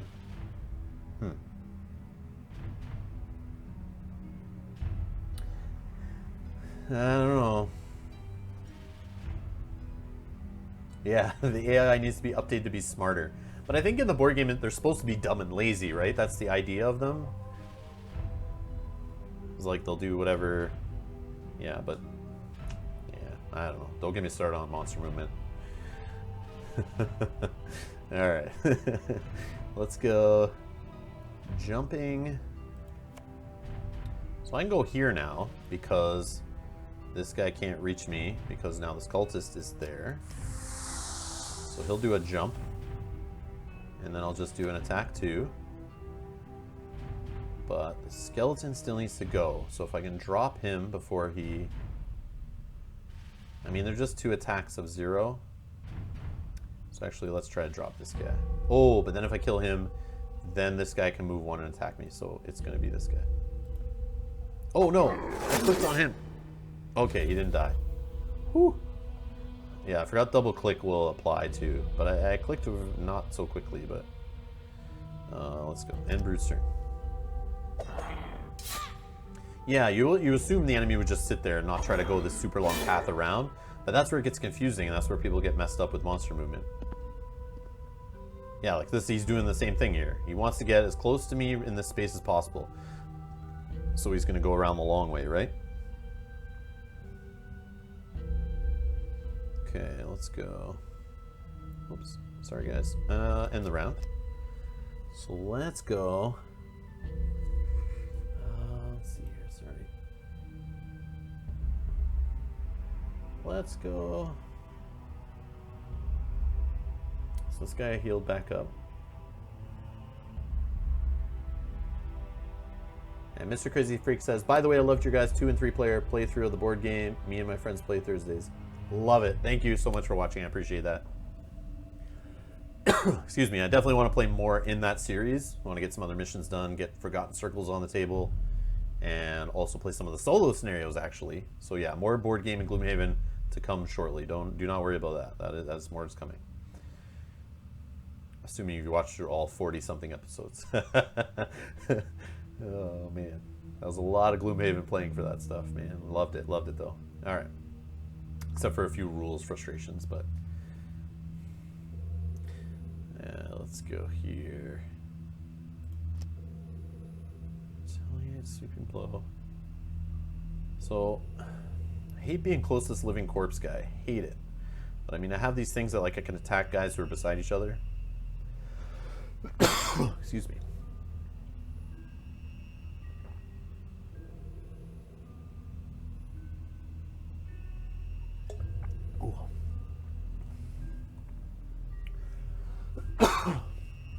Throat tickle. All right.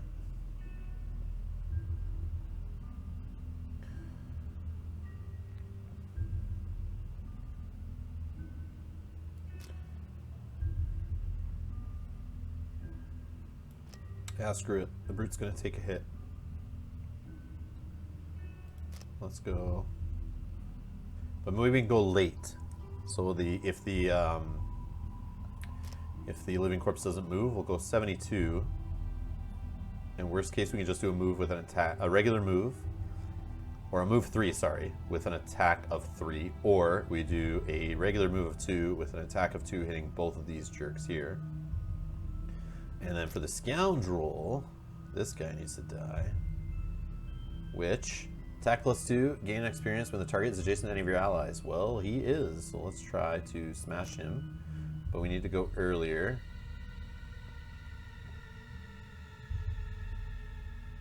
I could do a pull, which would be funny. No, let's just do, so we'll go early. We'll go for 4. All right, let's see what they got. All right, so Living Bones, move 0, attack 1, target 2, then heal 2 self. That's super annoying. Cultists. So Scoundrel will go first, hit the bones before that happens. That's okay, I guess. But then he'll heal up if he's still alive. Cultist Elite will move to attack 2. And that is before the Brute. And then the Living Corpse will move 1, attack 3. Ooh. So the Cultist won't have to move. Alright, let's see what we got here. So Chasms Gaming. So, could you please explain attack advantage to me? Because when I use the damn goggles, that's supposed to give you advantage. I assume a plus modifier. It does nothing, LMAO. What it does is when you flip, so how advantage and disadvantage work is, in both cases, you basically flip 2 cards off the top of the attack modifier deck. If it's advantage, you take the best one. If you're at disadvantage, you take the worst one. But then there's the rolling modifiers, which can get added to your deck eventually. So then there's this whole thing where like you ignore the rolling ones and then you have to draw additional cards or something like that. It's messed up. But yeah, basically advantage is you just take the better one.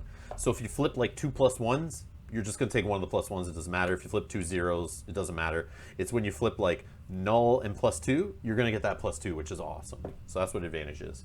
Doesn't always work out and give you anything good, but it's not giving you anything bad usually, because there's no way you're gonna flip 2 nulls, right? Unless I guess you got cursed. Yeah. All right, so let's go. Let's go. And what are we doing? What are we doing? Attack. So both attacks are the same. Unless I'm... Yeah, they look the same to me. So let's just go... The next... Ooh. Yes. We're going to do the bottom of this one. And we're going to burn it. Confirm. We're going to add the +2 on the next 4 attacks. As long as enemies are adjacent to none of their allies, add +2. So let's... I want to take this guy out so bad. And he's poisoned, so that should help too. So... Power up. And then attack 3 +2. Flanking strike this guy here. And he did. And the scoundrel's turn.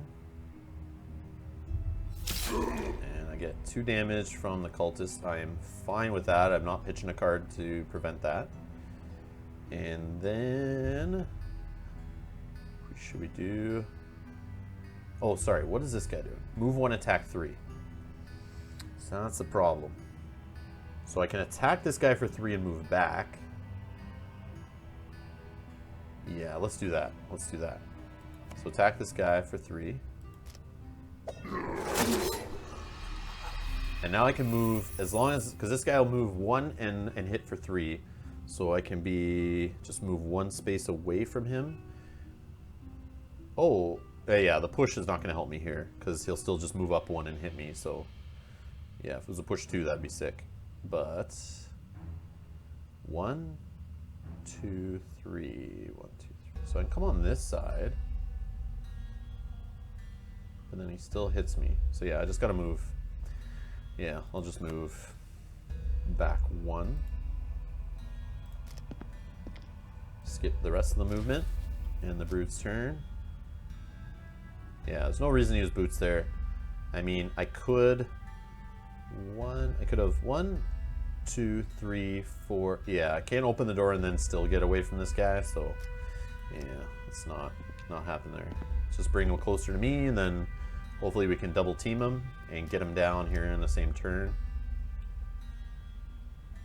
Oh, that's cool. It puts a little little card I've readied there. Can kind of see it on my character's little icon up here. Yeah, that's cool. Okay, so I need to kill this guy while I still have these couple. Each guy has 1 turn left before I need to be forced to long rest. So hopefully I can kill him without him just smashing us around while we're long resting. I could burn this attack 6, but I'll flip a null when I do that. Of course, that's how that works. Let's go. So how can this guy? This guy can hit for 2. Scoundrel, what can you do? A pull. I can pull him towards us, but not close enough to me to hit him with attack 3. So I think... Oh, this is just single out. Oh, I don't have 2 cards. So I'm long resting, but she's lost no health. Let's just short rest. And I haven't used my item. So disarming a trap, that's, yeah, I'll burn that one. I could take a damage and redraw a new card to lose, but then I'm stuck with that card. I'd rather just not risk it, and I'll just lose that card. That's fine.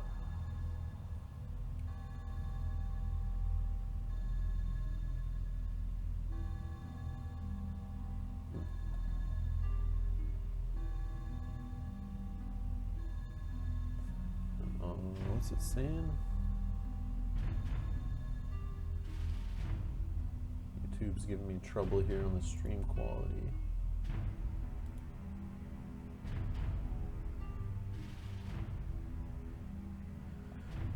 Chasms Gaming says, not sure if this is taking advantage or not, but when you level up, you can escape out of the cards they give you, and it'll keep shuffling the cards you could potentially add to your deck.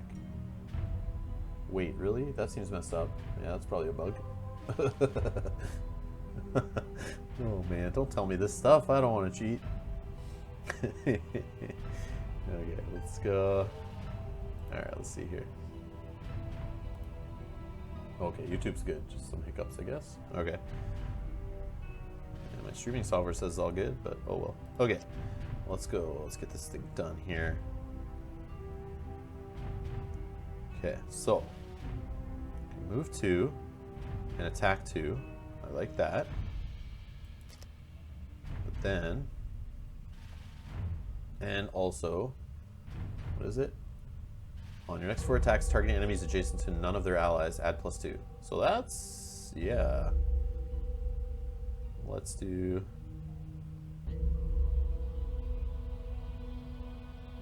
So I could do...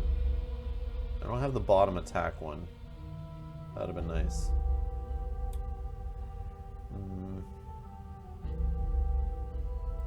So maybe I'll do...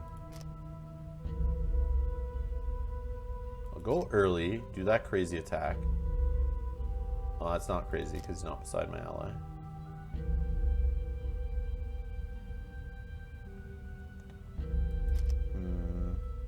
Let's just do a move 2 and then attack 3 with poison. Yeah, let's just do that. And then this guy is going to...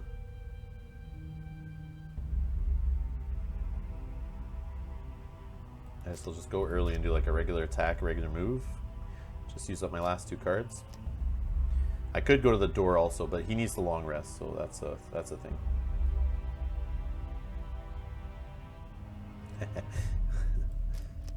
Okay, let's go. All right. Move 2.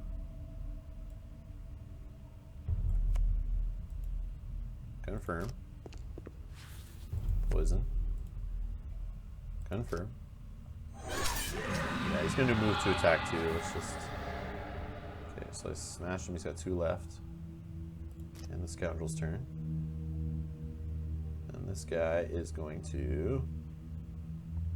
Should probably use the boots here no matter what. Just... Yeah, just because I'm about to rest and I can ready them up. Move 3. 1, 2, 3, 4, 5 would get the door open. But then I'm not hitting this guy. And then I'm long resting in the doorway. That's not happening. Alright, let's go.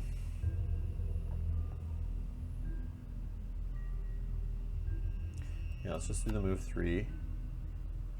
Up to here. Confirm. And we'll skip the push. And then we'll just do a regular attack. Confirm. He's got poison, so I'm hitting for 3 by default. Hopefully I get a good card flip here. +1. +1 will do it. That's good. And drop some extra gold on the space, which I like. Let's end the brute's turn. Okay, end the round. So he can long rest safely in this room. And then the scoundrel's going to do some door opening action here. We'll use a good movement on the door, I think. Or I can just move 3. Yeah, let's just do the move 3. Range 3. Yeah, let's do some throwing knives. Okay, and selection. Continue. Alright, move 3. Open door. Okay, what do we got in here? We got our last couple enemies of the scenario. 1, 2, 1, 2, 3. So I'm only in range to hit one of them. But hey, he's 3 health, and maybe I could take him down. It is a Bone Ranger, and the other guy is just the Living Bones. It's like weaker enemies in the back. There's no elites in here. Is there a treasure chest? Did I miss a treasure chest? Or is this the first scenario I've seen without one? I don't see one in this room. Let's swing around. I don't see one in this room either. Or one in this room. Okay. So you may or may not get a treasure chest, I guess, unless I'm missing where it is, but I don't see it. Okay, let's go. Sorry. Let's flip it around here. Alright, let's go attack this guy. Confirm. Let's see the card. It's a 0. Oh, wait. How did he die? I don't get these cards. It said +0, but she's only attacking for 2. Sure. He's dead. I'll take it. Wish there was like a little log you could read of what cards were flipped and what happened, so you can kind of see what the game was doing if you missed something. That's something for the developers. Assuming you're watching one of the 100 different streams that are happening right now for this game, I'm sure. Or today, I mean, today. All right, so I'm pitching a card here on the rest, long rest. This one seems useless, and it's pretty high. Yeah, let's get rid of Sweep and Blow. Okay, he's healed up. We are good. In the Brute's turn. Yeah, so I'm rocking this one. Okay, like no damage. Okay, let's go. Okay, so let's do the Scoundrel first. So I guess it's loot time. Wish I could move and loot, but that's not happening. So let's just go early this. Sure, pick the last 2 cards. Done. Easy. And we'll just choose what to do when we get there. Now this guy, I could loot 1 from where I am, and then get up in the room. Can I get any extra experience from burning cards? Trample, 2 experience. Yeah, let's just do that. It's almost over. Might as well try to get some. Oh yeah, Eagle Eye Goggles. I know. I keep forgetting them. I'm so sorry. I'm so bad with it on the left side of the screen there. I keep forgetting about all the items. They're not so obvious. Like in the board game, I'm always looking down at my character sheet, and I have them all like lined up around your character sheet. You see the art and everything. But in this, it's just like the little gold icons on the left. I forget half the time what they even are. Like a helmet. Like that doesn't remind me of Eagle Eye Goggles. That's just a cool looking helmet. Alright, so let's try to use it here. Or, I know it flashes the border of it, but does it do it always when it's ready to be used? Like maybe it's been doing that and I've been missing that also. Okay, so let's go move 5. Let's just get some goods. Okay. And then we will do skip the rest of the movement. We'll just move, we'll skip the movement. Then we will attack this guy. Oh! I'm getting the extra attack off the stupid card that I've readied for the rest of the thing. Yeah, plus, yeah, single out. Thank you. I totally forgot about that being readied up there. Yeah, this thing right here. Single out. I'm getting experience off that too, so that's awesome. Okay. So let's confirm targets. Yeah, because he's not with his buddy, so they get the +2 for that. Okay, and the Scoundrels. And I forgot the goggles again. What level adventure is this, by the way? I guess level 1? I don't know. So first adventure, I started a new adventure with a new party, and I picked normal. Sorry, normal level is a difficulty I picked, if that's what you're asking. Eagle Eyes, I know, it's so bad. So bad. Oh, man. Okay, let's go. So we're going to loot 1. Get this money down here. And then, I probably should have moved up here and did a loot 1. And then we're just going to do this crazy move 4. But we're just going to do it literally to land on more money. And burn the card. Oh, I could move further, actually. But I won't have my loot 1 again unless I do a short rest. Yeah, let's get nuts. Let's get nuts. So let's go boots. And get up between these 2. Confirm. Oh yeah, look at him. He's flying there so fast. All right. Skip the rest of the movement. Attack. Skip attack. And Brute's turn. Burn the card. End the round. All right, so let's do a... Oh, it would be the only card I would lose. Oh, yeah. That would not be good. Okay. So let's not short rest. Yeah, see? I can't even short rest because I don't have enough cards discarded. Yeah, I should have paid attention there. Should just landed on the treasure. Okay, let's just do a shoot this guy at range. Do I have that card? Yes, I do.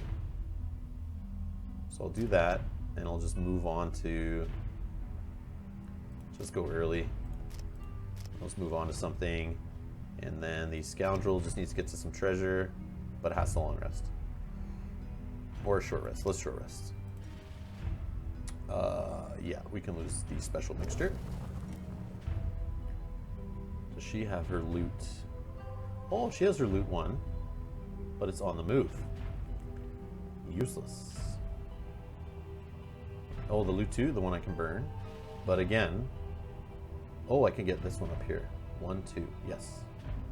But that is the bottom. But that's fine, that's fine. Because I can attack, but he's not adjacent to any of my allies.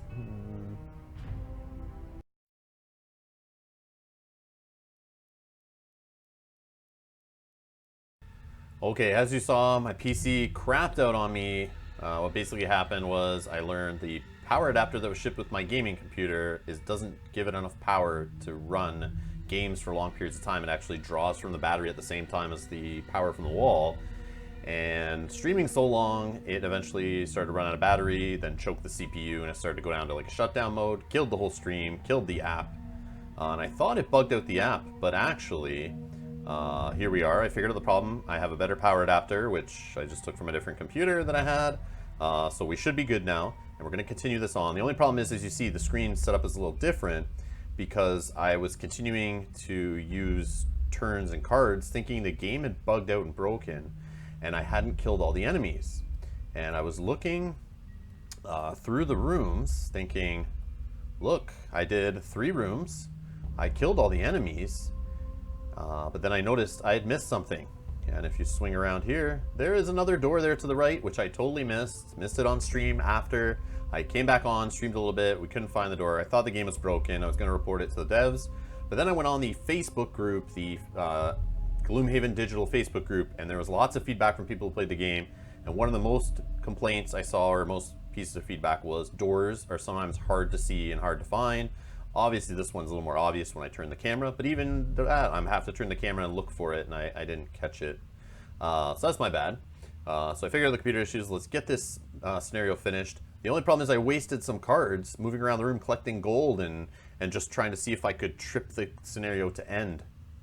So I did completely wasted turns, used cards I shouldn't have used, and probably got too much gold that I need to get in the wasted action. So I'm going to try to finish this one off so I can complete this video, post it on YouTube for you guys later. So I'm not streaming right now, I'm just recording locally. Let's get into it. Alright, so cards I have left on the Brute are 3 here. He's got a bunch lost, or just discarded. Sorry, just discarded. I only have lost 2. But for the Scoundrel, though, I've lost a lot. A lot of cards. She doesn't have many turns left. Like 4 turns? 3 turns? 3? I think 4 maybe? Ah, okay. We'll just go on with it. Let's do this here. Let's try to get this door open. Okay, so problem is he doesn't have great movement. So let's see if the Scoundrel can get the door open and get the baddies coming to me. So she is actually, I could short rest, but I'll lose 1. Long rest I'll get to choose. So I want to choose. I need the smoke bomb to go.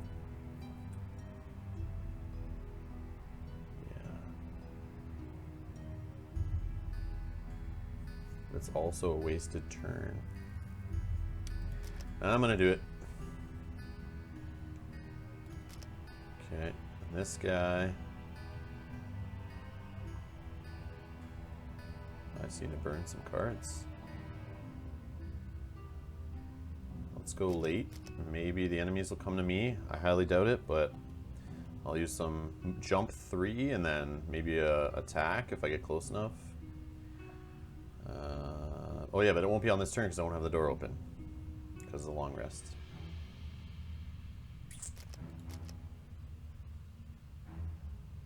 Heal's pointless. Everyone's all healed up. Oh, this is a sucky spot to be in.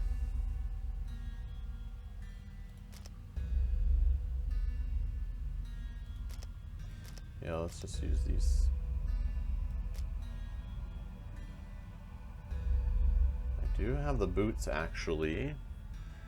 1, 2, 3, 4, 5. Not enough to get to the door.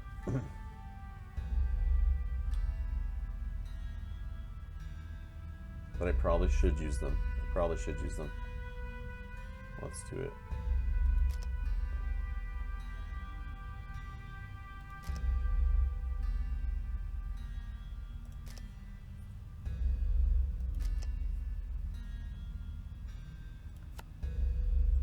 I've already used the boots, haven't I? So bad. Alright, let's confirm our movement.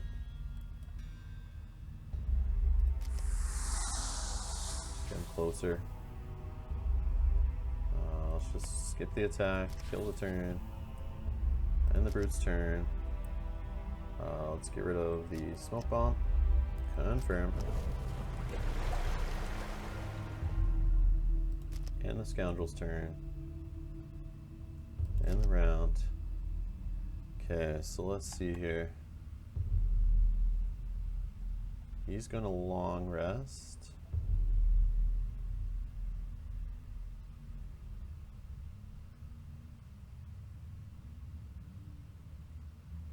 Short rest is probably what I should do. Yeah, probably should have short rested. Move 3, no. Hopefully I don't lose. I move 4. No, that's fine. That is fine. Burning shield bash, I'm okay with that. Okay, let's see the scoundrel, what she got going on. Move 5. She'll do that early. And then she can move 2, attack 2. So let's get her in there. Let's get it going. 1, 2, 3, 4, 5. 1, 2. She can get the door.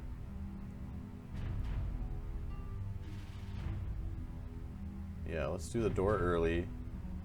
And then the brute, let's go. He'll do his move and range attack. So let's do grab and go late. And then a range attack of 3. I'm assuming it's just one enemy in there. I hope it's something weak. And selection. Yeah, should have got his boots back, but on a long rest. But hey, that's what you do. That's what you do. Okay. So move 5.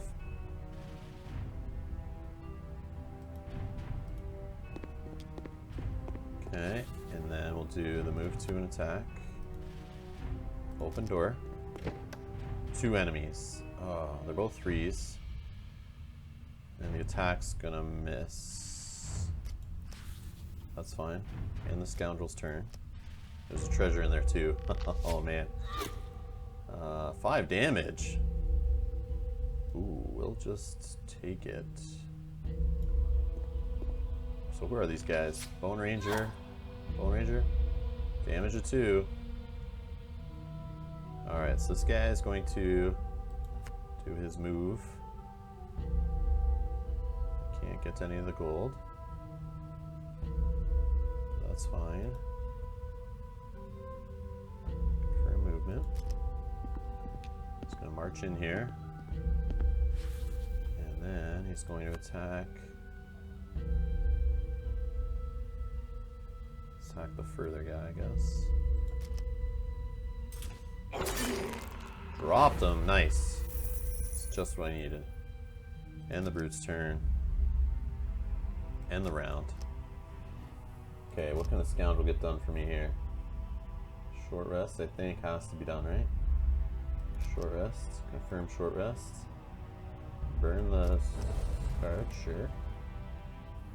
Okay, so we're obviously choosing these cards. Ooh, loot 1, you say. But I'm not close enough. Move 5. So I can move 2, get her on the treasure and attack. That's great. If this guy's still alive. And we also want to do...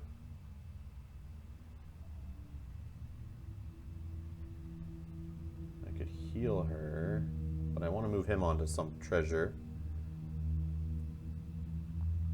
Let's get him going early. Let's say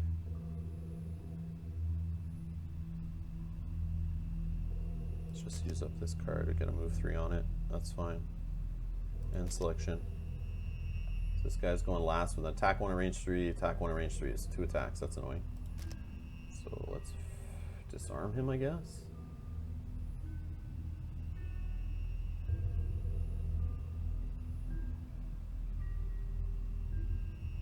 Going after, so I mean, should just do the big 6 hit on him.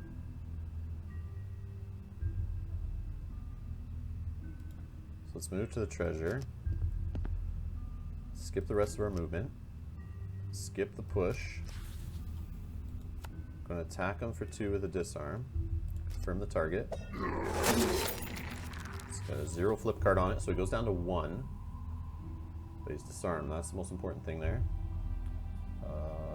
Sure, let's use our heal. Why not? Okay, and the brute's turn. Gain 10 gold off the treasure. Nice. Okay, so let's go. I only need to move 2.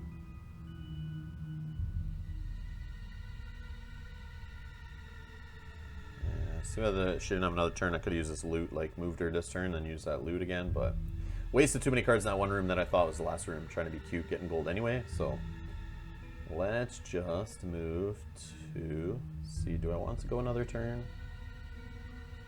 And let the brute get some more gold.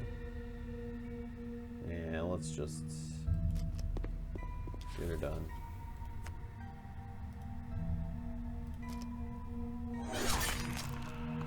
He's it.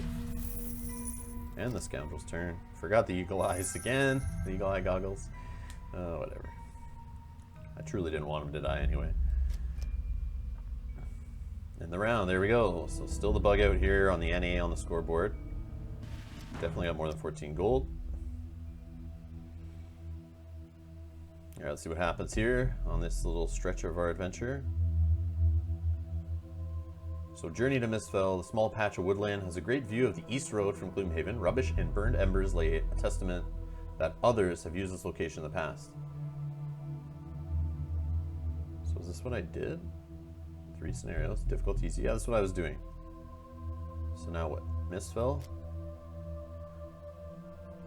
Yeah, so let's go to Mistfell. Travel to your destination. See what we find at the end here. Complete journey. Alright, journey to Mistfell Copse complete. And here we go. Gold acquired 48. Enemies killed 28, but everything else is NA. So I never took damage. I never did damage. I don't. It's obviously a bug. Just came out yesterday. Okay, just came out yesterday. Claim your reward. Enter the village. 20 gold. 21 XP. Okay, we knew about that was coming. Okay, here we go. Resonant crystal. So it looks like it has 2 uses. During your turn, destroy an adjacent obstacle. Interesting. Boots of dashing. Looks like a one-time use. During your movement, add +3 move to the single movement. That's good, having the brute. Remove a spider. Or sorry, remote spider. 1 use. During your turn, poison all adjacent enemies. Okay. Minor healing potion. Your items have lost 1 durability. Okay, so that was one that I found earlier. I guess I used it. I don't know. I know I found that in a chest, but I don't know. Or maybe not. I know they have durability in this version of the game, which is different from the board game. It's to stop people from just using the same item. The starter items are all good. They have infinite usability, or durability. But the durability on things you find is to stop. It's to make you want to find more stuff and to stop you from just getting awesome stuff and sticking with it for the rest of the game. It's meant to make you try new stuff, I guess. Which is cool. It's cool for this adventure mode. Leave Mistfell Corpse. Okay. Okay, so here we go. More branching paths. So what I'm going to do is stop it here. I will continue on in our next live stream, which will be happening within the next day or so, I would assume. Thank you to everyone that watched us during the live stream over on twitch.tv/Rob's Gaming Table and on YouTube/Rob's Gaming Table. Links are all in the description below or on Twitch in the below page. Thank you to everyone. Tune in, make sure you subscribe, ring that bell on YouTube so you're notified when we go live or when the next Gloomhaven video goes up. But I will be playing through many, many hours of this Gloomhaven digital, and I hope you guys want to follow along. So I'll post all the videos after the fact, like this one, on YouTube, and feel free to leave comments below if you have any questions, suggestions, feedback, anything. Go try it out. The game is pretty cool. They're going to develop it in early access and release it hopefully in full version in a year or less. We'll see. But thanks a lot for watching, and I'll see you in the next video. Bye-bye.